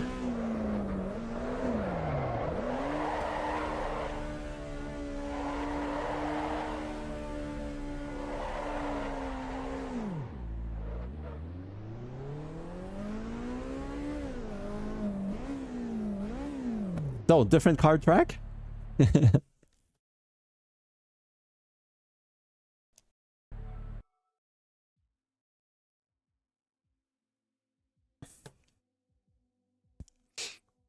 What's it gonna be?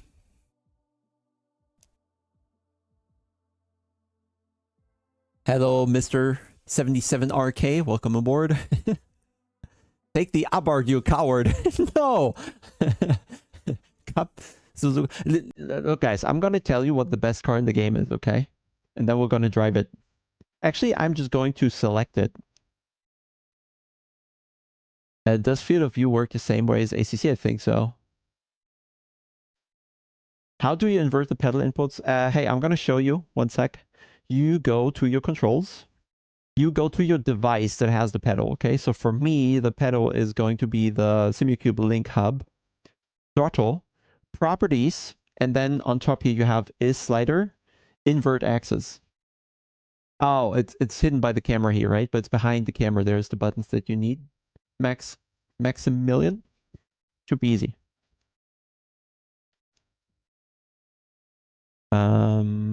No, the best car probably is going to be... Oh no! Wait. Where's the Mazda? Why do I not have the Mazda? Oh no, the Mazda's... There's several cars missing. Something went wrong. You see it? Why do I not have it? I think maybe that's why I'm offline. I'll ping. I think my backend is faulty.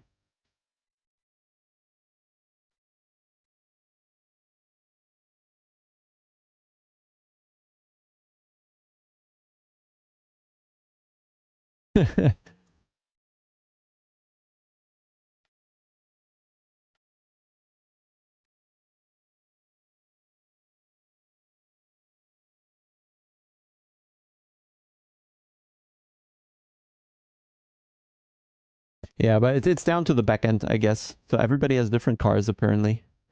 Hyundai Golf. Oh, we're so unlucky with the cars that we were given.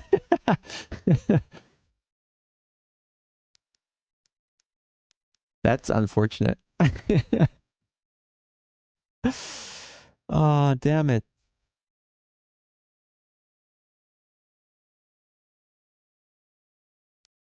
I'll restart the game, see if it pops up, but there's some... I'll restart once, okay? See if I get more lucky after restarting. How am I so unlucky? No, Victor, I cannot. Because I don't know.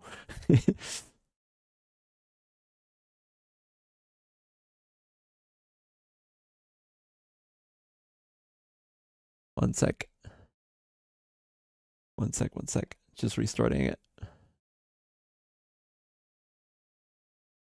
Just restarting it. But I guess it's overloaded with 10,000 people. Unlucky. I'll have to reset all Abarts.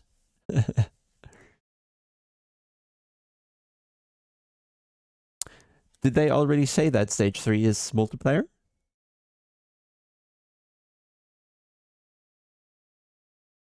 $15,000. That's insane. But yeah, quite the difference to the other games that launched recently. Yeah, unfortunately, I believe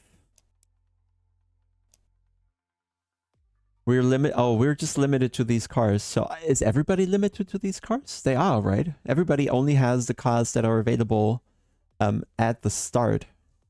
I see. Okay. Oh, I see. I see now. No, the dealership is not available because we are not online because the backend is dead, which kind of is something that would be a genuine fear. That you can't play the game without being permanently online, which is happening now. So things to think about. Okay, so different car that we have access to. It's not going to be the Abarth. We're literally going to drive this last. Let's take the Hyundai, I think, or let's take the Golf. I think I prefer the Golf because it's faster.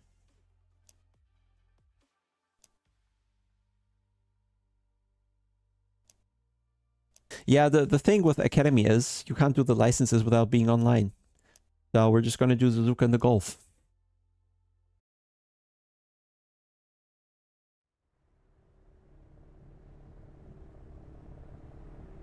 Yeah, I think 15,000 people is probably too much. So, what I can show you is... let's bind the buttons here real quick. Settings. Controls. We go to the Asha wheel, and then we're going to go to Performance Mode. Performance Mode next. Performance Mode previous. And then we're going to need the displays. Display cycle this button. Display device cycle 2 and display page. So display page cycle, display device cycle, and performance mode is buttons that are going to need in order to change the displays on the car. Maybe the Golf only has the one right now.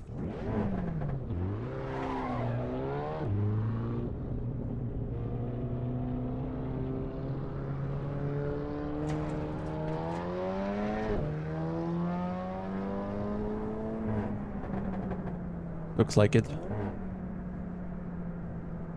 Well, you can bind it to a keyboard or somewhere. We're gonna try it on the car I know has several dashes, which is the Hyundai.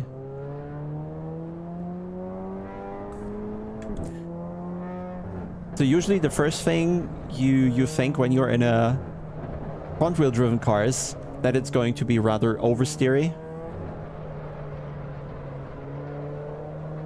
But this isn't quite. Let me bring back this here.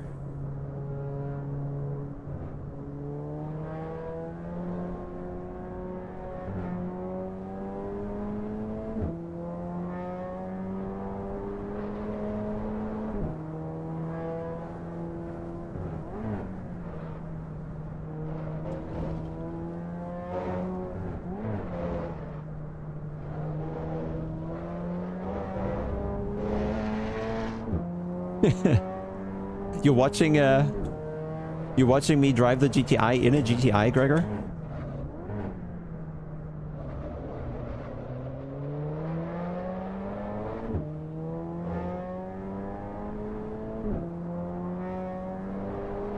No, the thing is, if you coast, it turns in, right? Full throttle. Let's go for the turn that's coming up. Full throttle, turn, off throttle, and it kind of goes for the inside and yaws a bit. Or if you tip the brake and just coast it slightly, you'll get the rear around. Just like you should. Yeah, I said earlier, Kani, when you weren't here yet, that some cars are very far with the sound development. Some are not quite there yet, but yeah, I think the Golf is pretty much on point.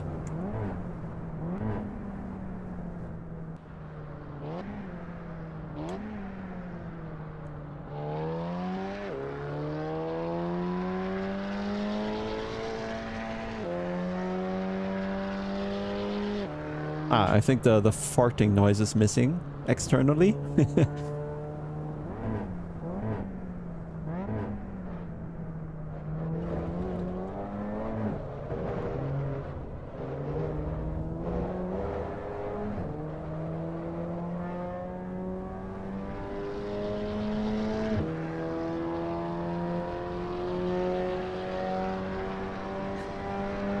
It's going quite fast, no?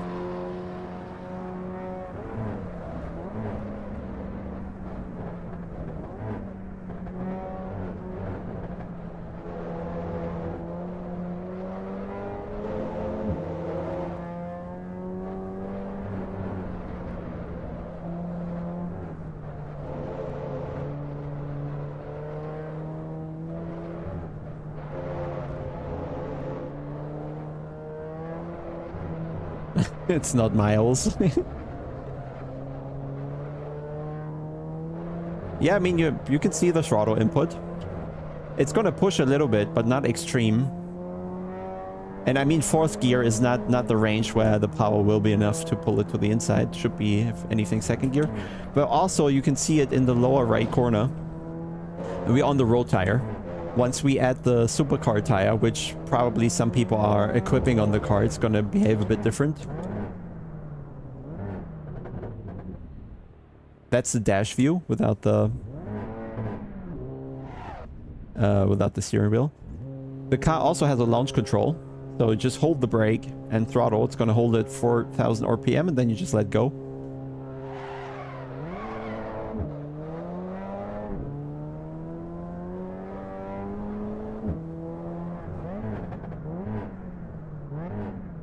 I mean, we have indicators in the menu. I don't know if we have indicators while driving. We probably have, right? Let me see. In the left indicator, right indicator. But I'm not going to waste a button on that.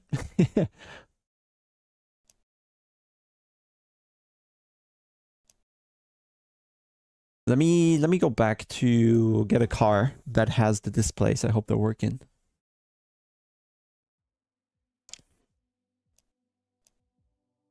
So which car has displays? The Abarth has displays. But I'm hoping other cars have too. I believe the Hyundai. Yeah, so it's gonna be the Hyundai. Performance. Let's take the limited edition.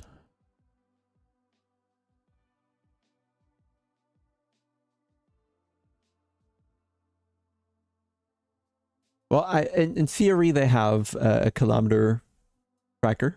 I'm not sure if it's working yet and if it's intended to store, but I think so. Yeah, the whole idea of this, the game economy, buying cars, customizing them, owning them, is about kind of making it feel yours. So that's why I guess the kilometers will be tracked sooner or later. So you can say, hey, this is a car I spent a lot of time with. This is a car I neglected. Let's just go. I'm not going to go Brands Hatch, honestly. No, we'll just stay here. This is a good track. What do you mean you can't assign wheel and pedals? For that, you need to be... So for the controls, listen. You need to be in the correct device up here, okay? If you're in keyboard and mouse and you click a button on the wheel, it's not going to register. You need to go to your wheel. So in my case, the Asher Racing wheel. That's the buttons. And then click on the function and then map the key. Same for your throttle pedal or so. Need to go to the device. And then... It's a bit like Gran Turismo, but actually a sim. But... it shows offline here at the bottom. So I guess the backend is not working currently. So let's press the buttons here. Engine is on. There is the display. So we can go through the drive mode. And then it says in the middle of the dash, Sport, Custom, Sport, Normal. And right now it's only really the display that does something. But later it's planned because we drove this Hyundai as well. Let me actually move this somewhere else so you can see it. Well, maybe actually we turn it off for the time being, just shortly. One sec. There we go. So you can just see the screens there, right? So they are working just like on the real car. And what you can do on the real car is, that screen is not here yet, but you can define like the settings the car has available is like damper, throttle response, steering directness, steering resistance, because the real Hyundai has somewhat force feedback and the steering wheel becomes stiffer. So you will be able to have these physical impacts of the drive mode in the car as well. So when you go to normal, it's not going to be as aggressive and stiff as when you go to the sport mode or the custom N mode, for example.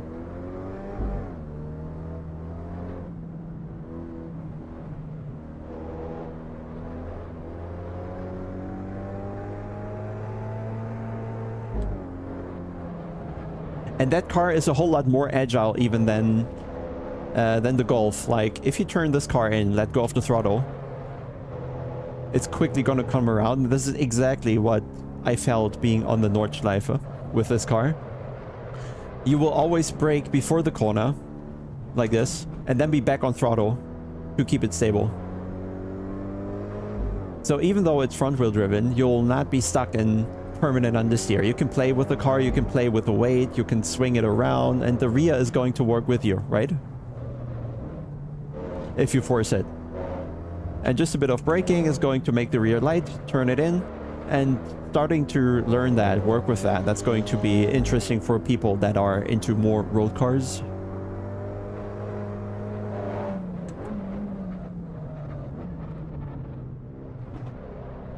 There's yours. But Yuri, can you not set up the controllers?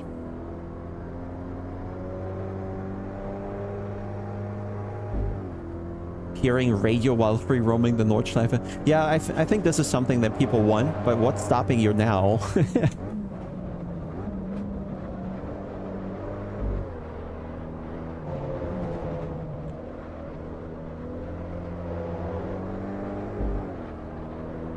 And again, we're on the road tire.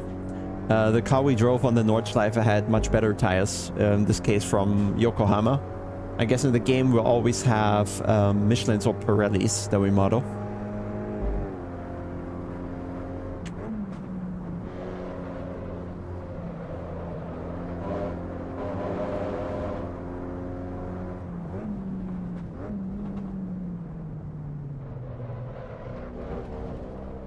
Well, you can just change the tire. I mean, let's see if the setup's actually available. We change the tire, and it's going to be a whole lot different. Wrong. Back to pit lane. Let's see. So, front compound, we can go to the Eco tire, which is going to be even worse. And we can go to the Supercar tire, which is going to give the car a lot more grip. Currently, because the backend is down, we don't have access to all the cars, unfortunately.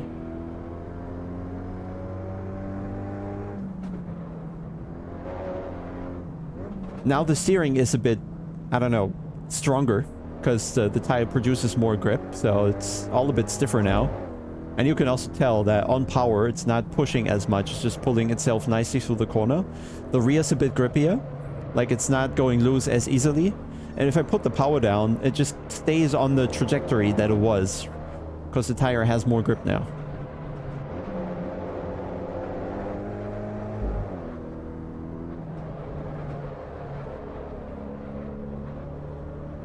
Yeah, for the performance thing, like, don't be shy. Just put everything on minimum, including the DLSS on performance. Might not look great, but at least you can play with proper performance for the time being, and then crank up the settings until you kind of find it in between. Yeah, Yuri, it's hard to judge from here. I'm sure there's a way to make it work. Maybe check in Discord if you find other people having the wheel and pedals, but it should work. Like it's a normal wheel and pedal set.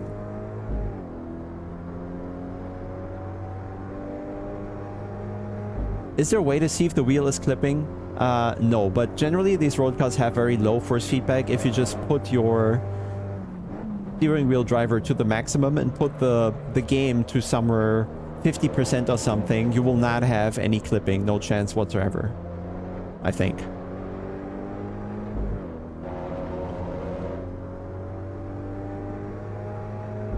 Gear speed graphs on the wrong side? You mean this one? I just put it there because it was covering the screen. Oh, what do you mean? Oh, you mean in the dash?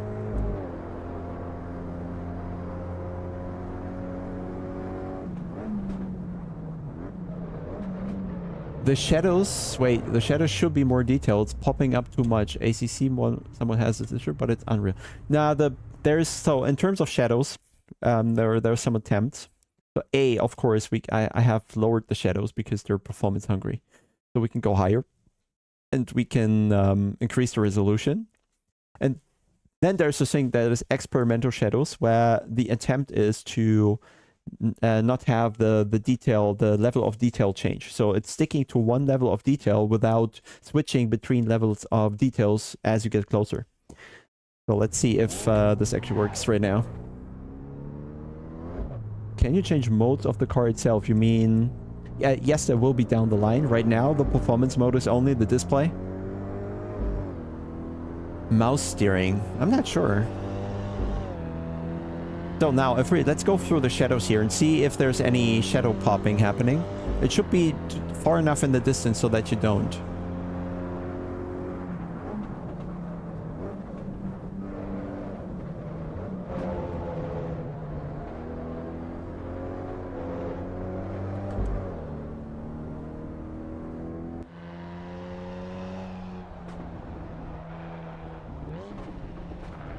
I can't drive in this view.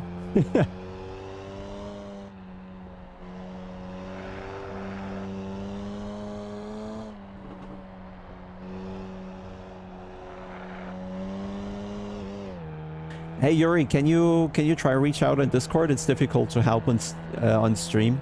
Because can you post screenshots of how it looks for you and where you're clicking? Somebody will be able to help you.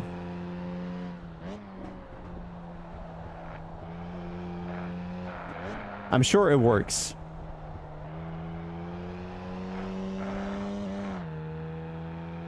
Yeah, and that's the experiment. Like, you can see the shadows come up here, somewhere here, this distance. Let's look out for it, okay?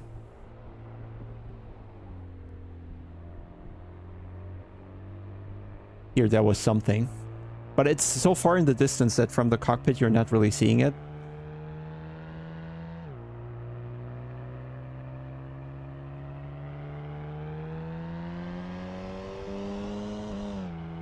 That's almost how Huben drives. Yeah, see, and that's why they built their own engine, because they have more control over this stuff.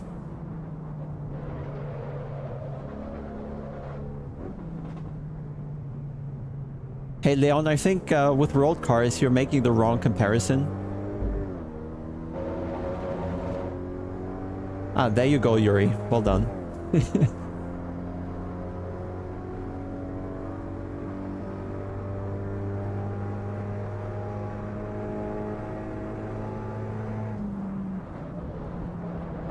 See how the rear turned in there on the brake?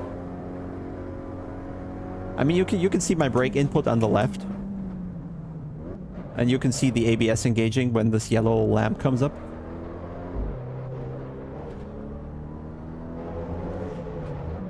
So let's do a thing. Which car? And time of day, perhaps. Let's go to night.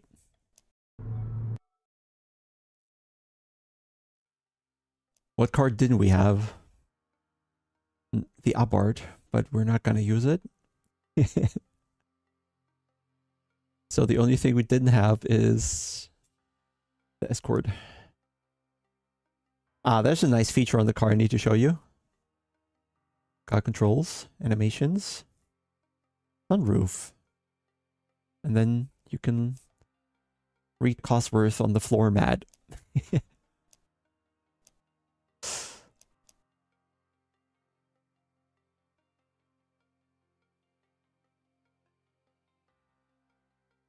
SimuCube Sports, no pedals, no steering. My weird taste. Let me help you out and show you where you need to go. Controls. So each device is separate on top here. You need to select the correct device. So SimuCube 2 Pro, then go to steering and bind it. For the pedals, in my case, I have the link, the SimuCube link. You go to that for the pedals. Okay, and my steering wheel is the Usher button box connected via USB. Any news when we'll be able to access the Porsche Cup? I guess when the backend is back online, then it should work. So I'm hoping today, but I don't know how quickly they can fix the overloading of it.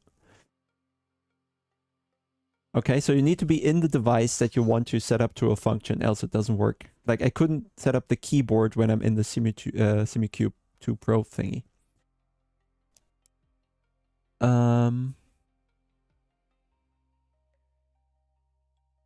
Yeah, Ginger, the back end isn't working. That's why you only have the cars that you have at the very start.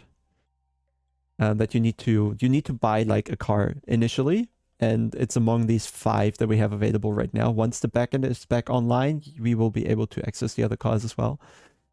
But unfortunate. What was the other question that I wanted to give a look? Can you drive against AI in rain conditions? Hey, Xenia.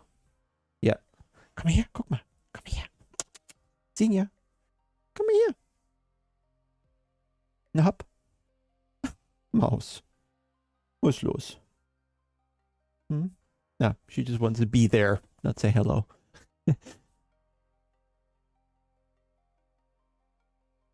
All right, we wanted to shift to night. I believe we can do a quick race with AI. I'm not going to go too many because that is performance hungry. Let's do 10 AI or so. If you want that. We're going to go night, okay? Definitely going to go night. Apply. Let's go Imola is fine as well. And, oh, we need to do the weather. So let's go rain, okay? The thing is, when you go rain, just be sure, the track is starting dry. And the rain is just starting as you start the session. And it takes like 10 to 20 minutes almost for the rain to really start mattering and puddles to build. So in this race, we're not going to see it basically.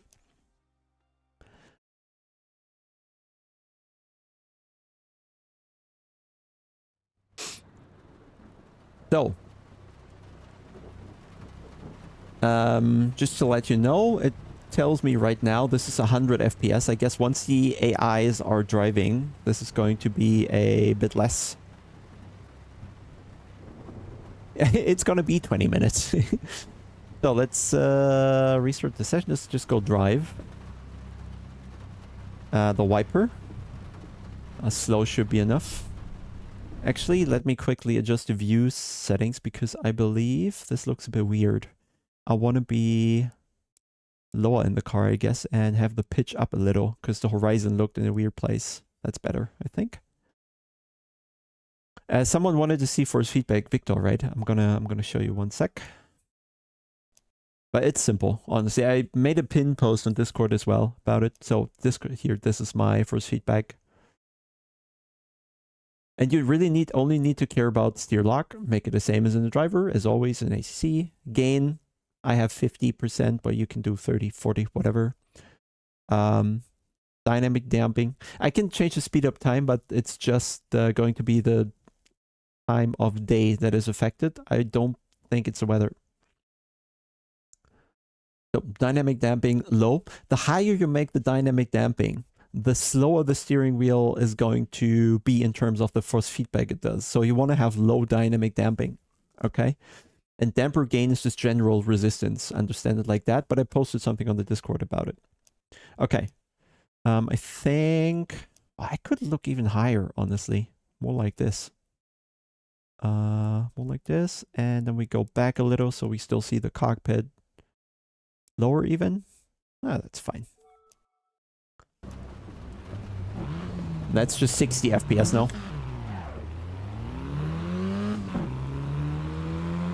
Let's hide.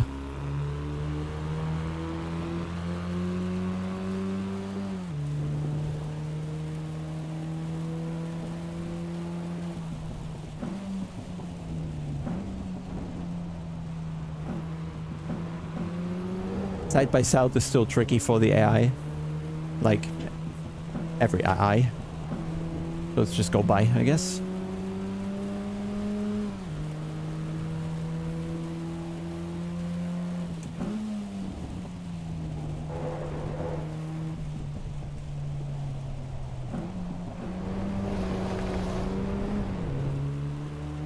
Yes. Just select the input that you want to adjust with the inverted stuff. So go to your throttle, click on the function, and then go to settings on the side. Directly with Rust? I don't think so.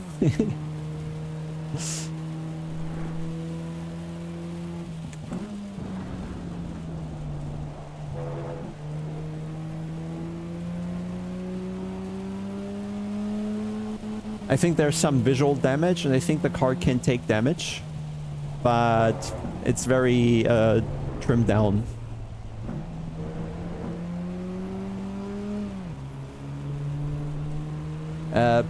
Properties or settings, yeah. Bradbury.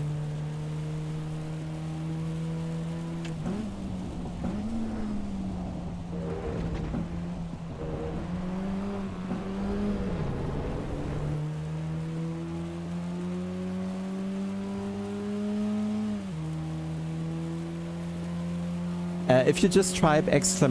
Discord, it will show you it should show you a Discord invitation link to my Discord. Let's just hope some of the nerds is there and has an idea.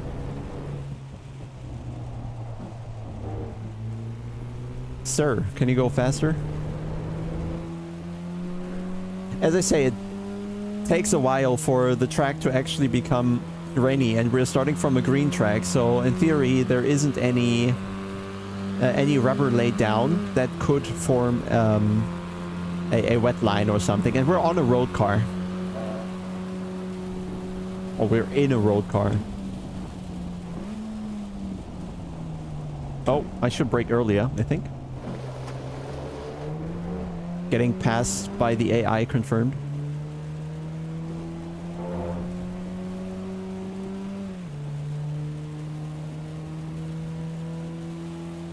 Yes, exactly. That's gonna work when the backend is back up. Seems like... Oh boy. Seems like too many people want the game.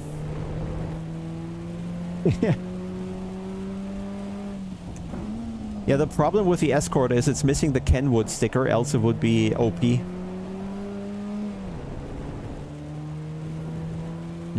I had several black holes, but not the one on brands.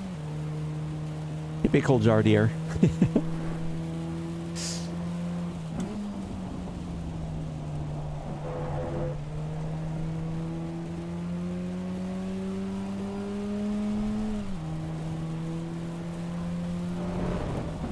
Oh.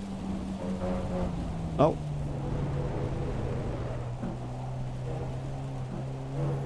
It's somehow slippery. But I feel the rain stuff you need to test more in isolation.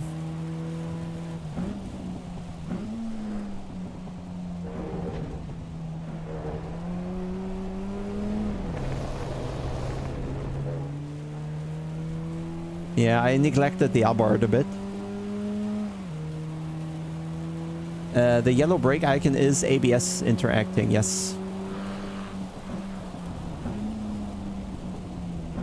Which, on a 1980s car, is shit.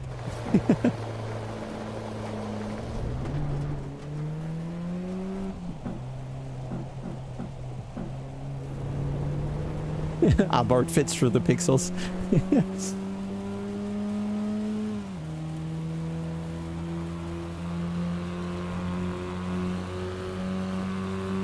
Nah, it's too early to talk about the rain. The thing is, we're always starting with a green track without rubber, and the rain takes like 20 minutes to accumulate right now. So you'll have a hard time actually feeling it when you just do a lap or two or something. It's somehow slower, the track, and the car doesn't have as much grip. But I think the wet behavior itself still a bit to go. But in general, yes, convincing, especially the dry stuff. I mean, it is more slippery in the wet, but it's so far it feels more like it's just less grip in general. It doesn't really consider that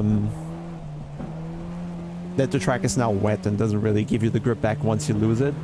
But also, we're driving a road car with profile tires. This is not a race car by any means. So it's going to behave not like a race car.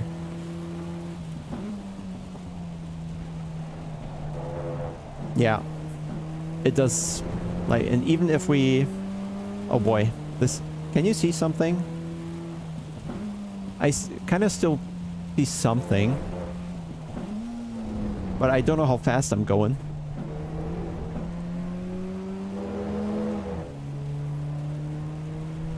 Nice, Yuri. So this is the high beam, so we can look quite far. It does, right?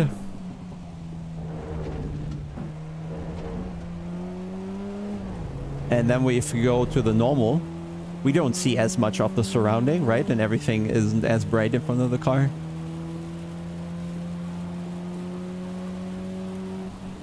Oh, that's some speed. Somebody was asking for... I mentioned it, by the way, that the bonnet cam should have some sort of impact from the rain as well and not be unharmed like an ACC.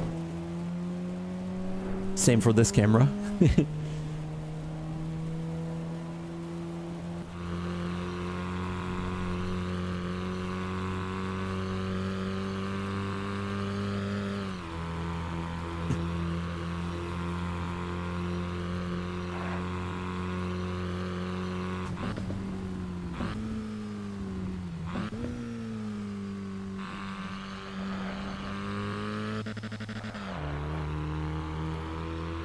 Yeah, I think in terms of looks already now, it's probably...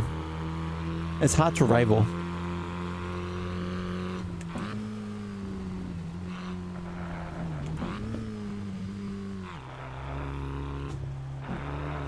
Wow, that's a lot of people. Yeah, imagine there's gonna be damage and your lights turn off. Just the clock is working still.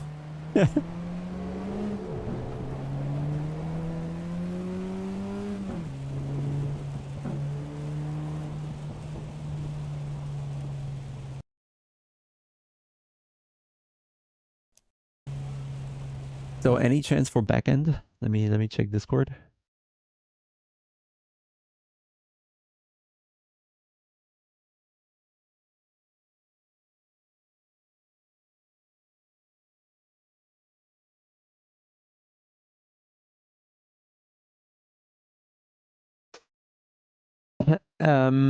I think damage is so far only visual, and you have to crash really hard to get any impact. So I don't think there is much of it. Wasn't part of the testing yet. I mean, there are tracks that have their own lights. I don't know which actually. Bathurst is super dark as well. I think Suzuka has some. France, I don't know which track actually has their own lighting. In Imola, it's only the main straight that has something. Yeah, I want to do the cup. The problem is the back end is offline, so we don't have access to all cars. Kind of highlighting the issue with the back end in general.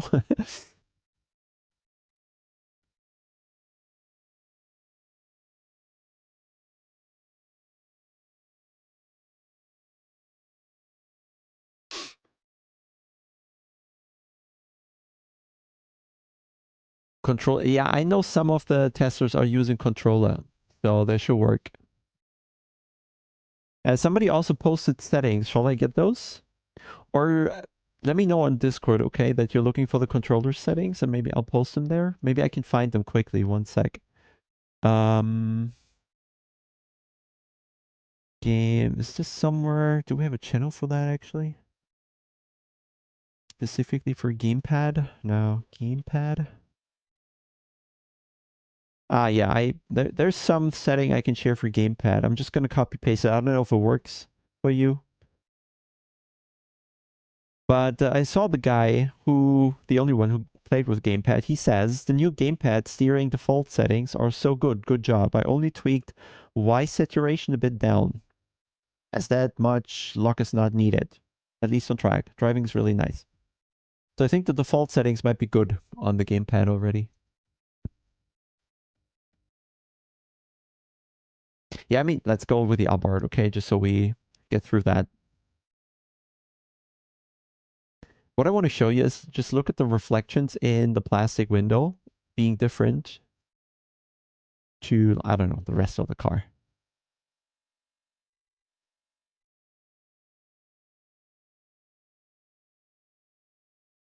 Okay, done. So where have we not been? Laguna? France? Oh god, I hate France.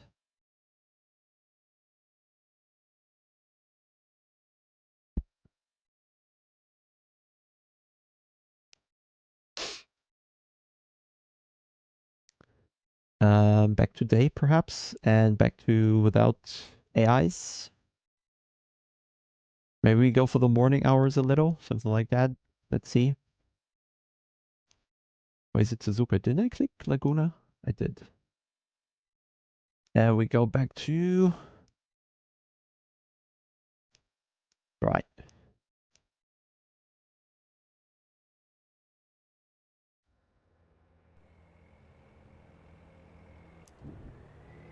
So again, the displays, they should be working once. Ah, there you go. So in the center screen, you have either tire pressures or fuel economy, which this car doesn't have, or the G's.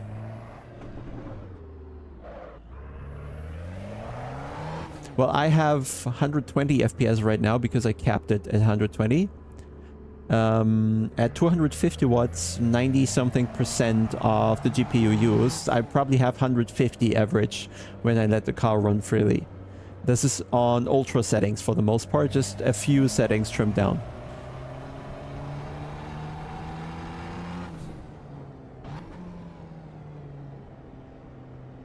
No, I normally actually have the steering wheel on, but I mean, in ACC, for example, when we're being competitive, I just need the dash there at all times. But here in a road car, I don't really care.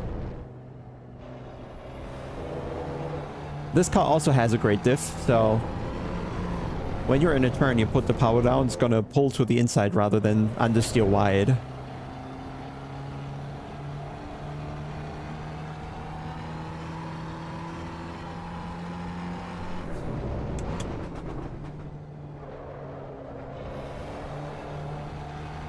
Are you on low settings yet, Joao?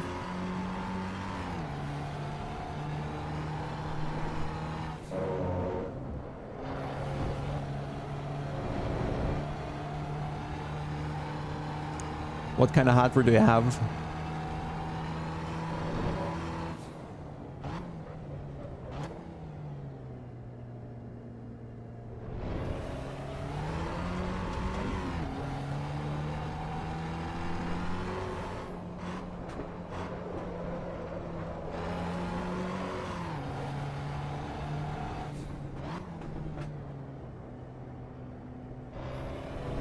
ML, what do you mean?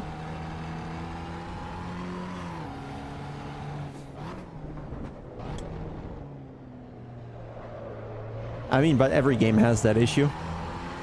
You always need all parts to work. It does not. Like SimHub needs to change the code, but in general, the shared memory works. So it's only a matter of days, if anything, for SimHub to work. Yeah, the issue is ML that the backend is offline because I guess too many people. And you need access to the backend for it allow you to have access to these, which is, I guess, a flaw they're learning just now.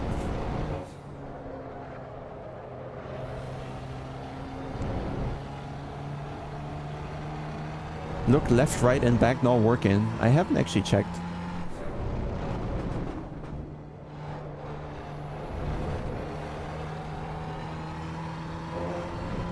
That is bright.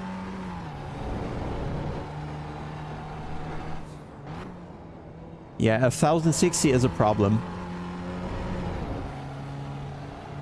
Because you don't have the LSS. That's a really old card. I think the minimum specs on Steam are mentioned with a 2070 or something.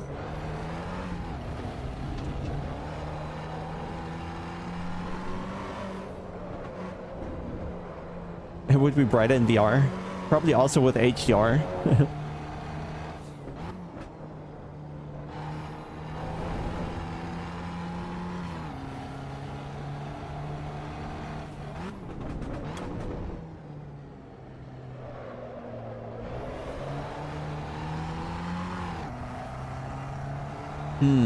A 3050 doesn't sound too bad because the LSS is gonna gain you quite a bit. But probably not the high settings.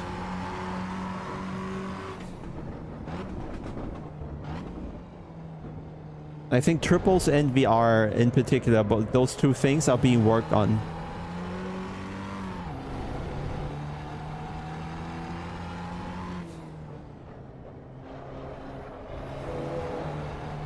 Yeah, and the video memory is probably also an issue. There's one setting that you probably need to check for that. And if you have low video memory, let me scroll here. Texture pool size. You want to try around with these settings. Okay, what works for you? I think if you have 12 gigs, you just go to Ultra. But then once this is full, which should rarely happen, it's going to overflow to other memory sources, so to say. This card.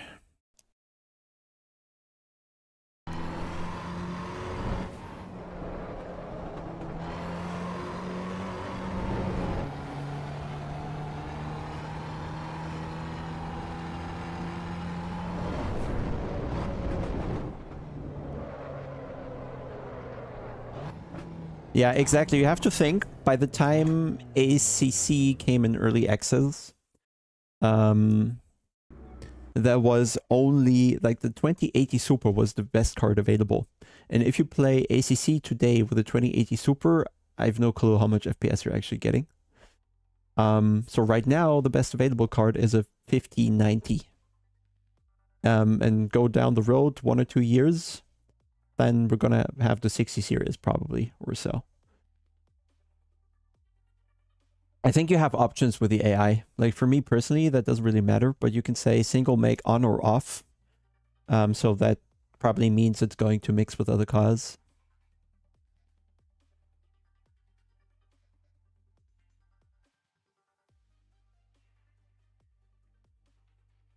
Yeah, the AIs cost you a lot of FPS, right? If you remove the AIs, you probably have 150 or something with that system. I know AMD cards have been tested internally. I think they work.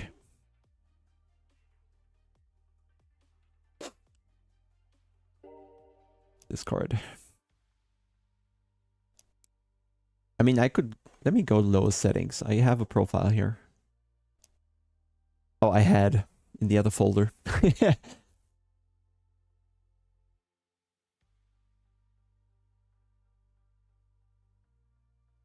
Yeah, the thing is AIs, I don't know, depending on how you play the game, right? For me personally, AI completely irrelevant. I'm just waiting for the MP to be there, and then I'm actually looking forward to... Yeah, the back end is down, unfortunately. And how this game works is, let me show you. The idea is... how do we... Let me think. Where is it? Here. How the game starts is you have to buy your first car, right? Because you have starting credits, and then you buy a car. And these are the cars that you have access to at the start. And then you make your licenses, and then you are able to drive the other cars depending what your license is and what the money is. But you can always rent cars when you don't have enough money, and renting is, I don't know, you pay less than what you earn with a single lap you drive on any other session or so. And then the others would be available, but you need to do the licenses first, which we can't do because the backend is offline. And that's why you can't see the other manufacturers, which is a bit of a shame because the other cars are, well, faster. No, it's... I mean... Well, you cannot enjoy offline. Yeah, just the backend needs to be there. Well, it's early access and the game says version 0.1, so it is very raw and basic by design, indeed. 0.1 means everything is there in terms of infrastructure, so to say, but it's not claiming to be a final game, right?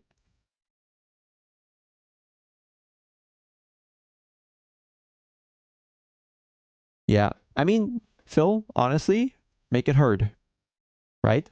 Make it heard. This kind of the feedback they need to hear, if you ask me. Yes, BQ. So we're waiting for the back end to become alive again. I'll check the Discord if there's been any news, but it doesn't look like it. Nope.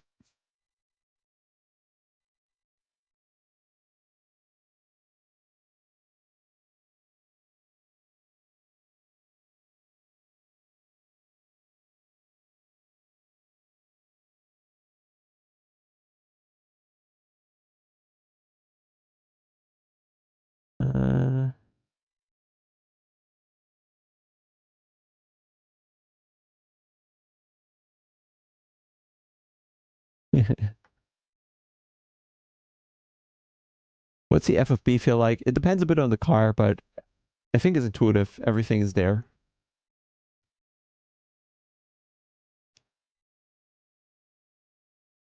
If we let it idle, by the way, then it's going to default into some default cameras moving around.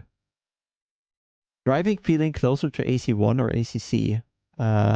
You're limiting yourself thinking that it's either or. I think it's just different to both, and it's not in between them or so. It's just its own. So in the future, you'll have to say, is it rather like AC Evo or is it shit? Lukas, bitte in den Settings. Wait, we need to go to the Settings. Controls. Und dann, Lukas, bitte oben auf das Gerät. das du nutzen möchtest für die jeweilige Funktion. Ja, also beim Lenkrad SimuCube 2 Pro, dann auf die Lenkung und dann drehen. Bei den Pedalen bitte auf die Pedale gehen, in meinem Fall hier, dann auf die Funktion und dann das Pedal drücken.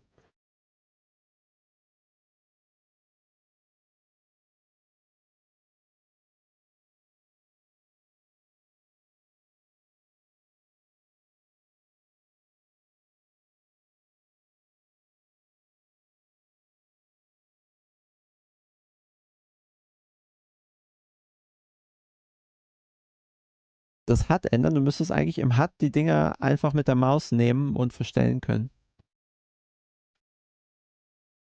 TSO, für dich gilt das gleiche. Einmal bitte oben auch die richtige Base auswählen. Fanatec taucht, glaube ich, immer zweimal auf.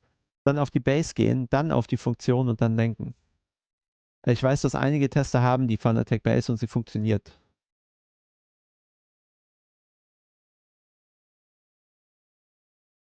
I don't know with the mirrors. Let me check. Let me go to driving.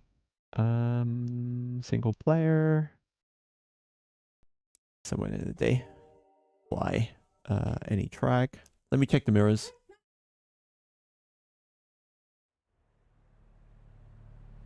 Drive, view settings. Mirrors.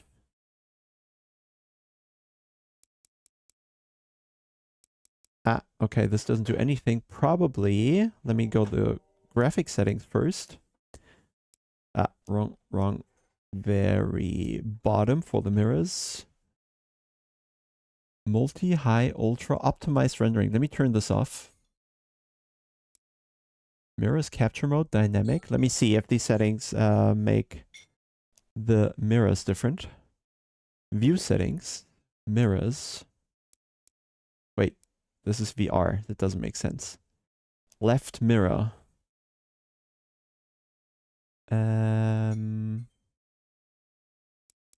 There you go. Left mirror is now here. I can adjust it a bit, but it's not getting close enough basically, right? I can increase the field of view. Now the left mirror is working. You see it on the edge of the screen, right? And up and down. So it's a you problem.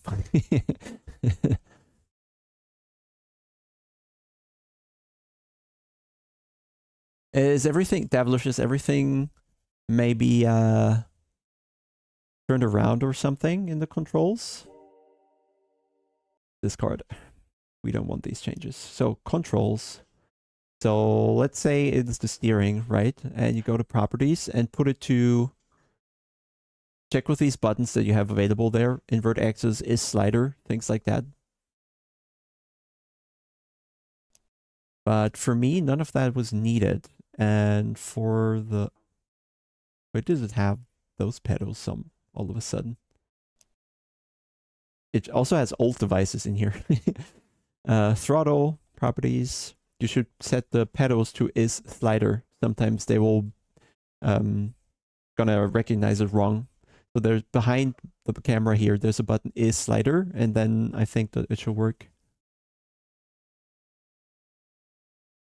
Ah, nice, Yuri. So the force feedback is there as well. What did you have to change?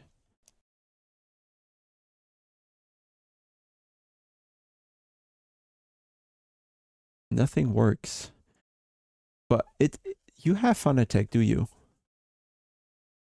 Or what do you have? Reboot. Interesting.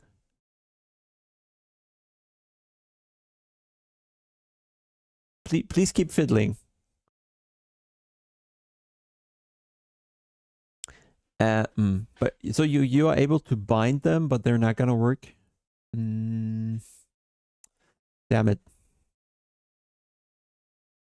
Maybe post screenshots in Discord or something, but I'm not sure. It's difficult to troubleshoot from here. Hey, Rody.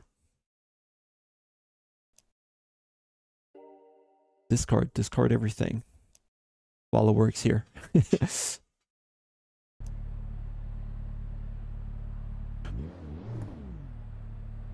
But yeah, backend would be good.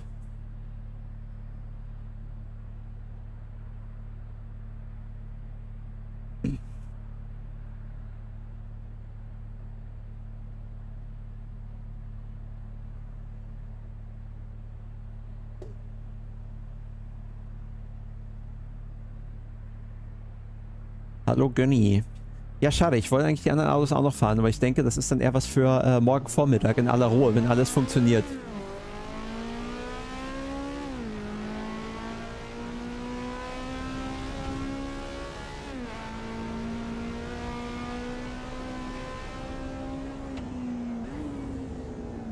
The invert settings, so select the input that you want to adjust. So first you go to your input device, then you go to the specific binding, and then on the right you will find the buttons for properties and settings, and in properties I believe there should be a button for inverted.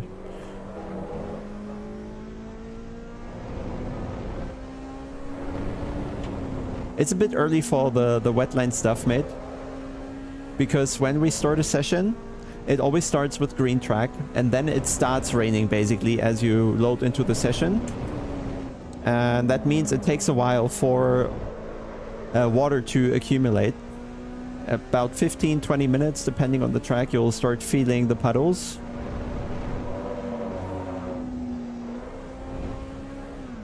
And once you have the puddles, you'll really feel the impact. If the track is just wet, on road tires, you'll only feel that it has less grip, and you'll do lap times that are like probably 10 or more seconds slower. But the slicks would be a bit of a different thing. But I also already mentioned internally that the whole dynamic track, or rather grip levels in wet conditions, need looking at, because while it was slower, it wasn't necessarily more difficult to drive.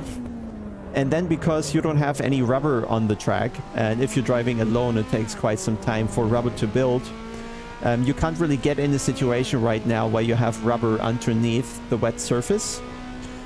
So you're also not getting an experience of a rubbery line being wet and very low grip. And especially since this is road cars with road tires, they're also not as susceptible to these drastic grip differences like a slick in race conditions or on a race car would be.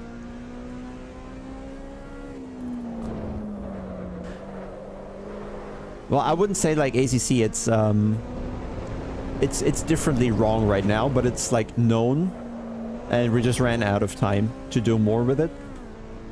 But if you have the time, just go to a track, let it rain for 20 minutes, or drive around for 20 minutes, and wait for the puddles to come up. And once the puddles come, then you'll really start feeling the difference.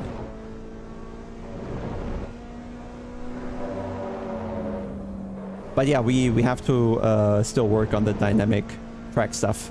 Just the system is there, and now we have to dial in the values of how much grip there actually is in which situation. So which tire, which car, with how much rubber underneath, with how much water on that particular part of the track, and how much grip is that going to give, and how does the car behave on that. So the fundamental is there, but the exact behavior we're targeting is not.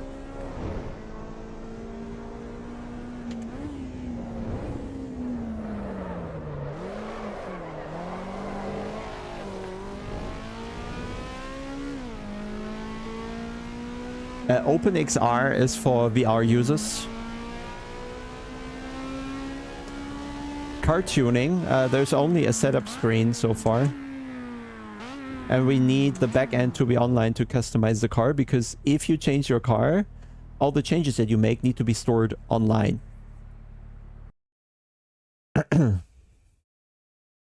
So, sorry, not view settings. Back to pit lane, vehicle setup, and here we have some settings, but you probably meant the tuning as in changing parts, right? So that's not available here in the pit box. That would be later down the line. Hey Micha, es gibt noch keine GT3 Autos im Early Access.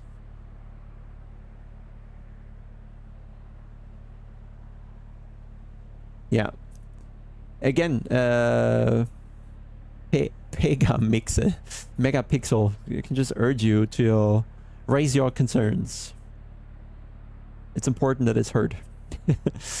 And therefore it needs to be raised. Okay, I think, guys, we all got a first impression. I'll probably be back with more of that tomorrow morning, and then we hope the backend works, and then we can take a look at the race cars if that's all right with you. For now, try it for yourself, what's available. Make sure you can set it all up. Make sure your hardware works. If it doesn't work, now's the time to let everybody know, and they can deploy fixes for that or help you out to set it up. I have not, John. I'm sorry.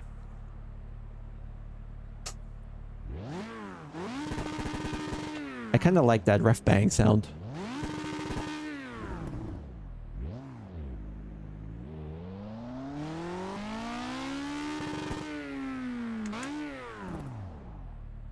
All right.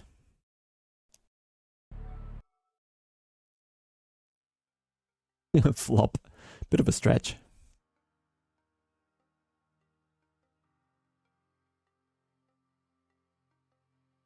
I think the driving you are able to get, despite the issues around it,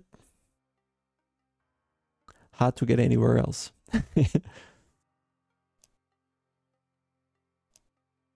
Yes, here. There we are. Okay, guys. Thanks for the time being. Probably best if there are any issues, go to the official Discord. I believe there's also going to be a forum somewhere. But this is all ran by 505 Games now, not the Kunos guys, so they can focus on working on the game.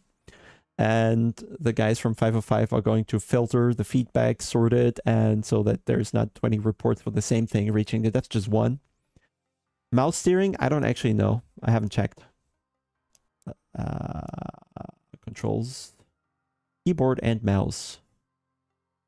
It doesn't, at least doesn't take the input. I wouldn't know how.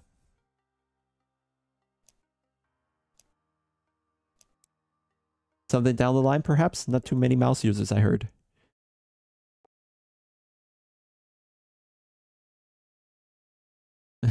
That's good to hear, Yuri. Like the core of everything is that the physics are good, that the driving feels good. If that's working, everything else can be sorted.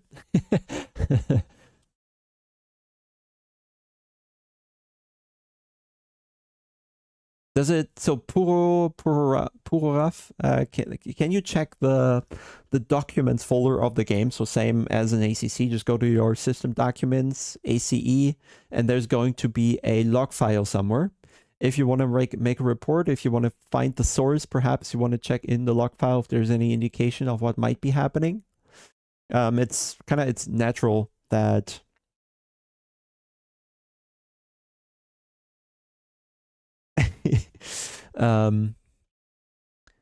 it's natural that now that the game is exposed to a huge variety of hardware combinations, that there are going to be issues. So make sure you keep the logs, maybe if there's crash dumps, but put it out there so it can be looked at. All right.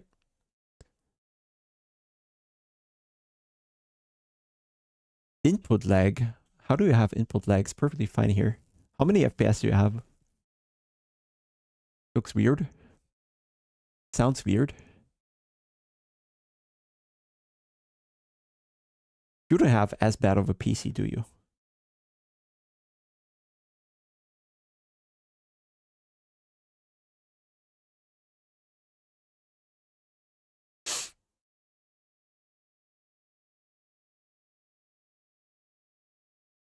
$45. Well, maybe you're getting in the zone where this becomes a thing. Yeah, it's old hardware, Yuri.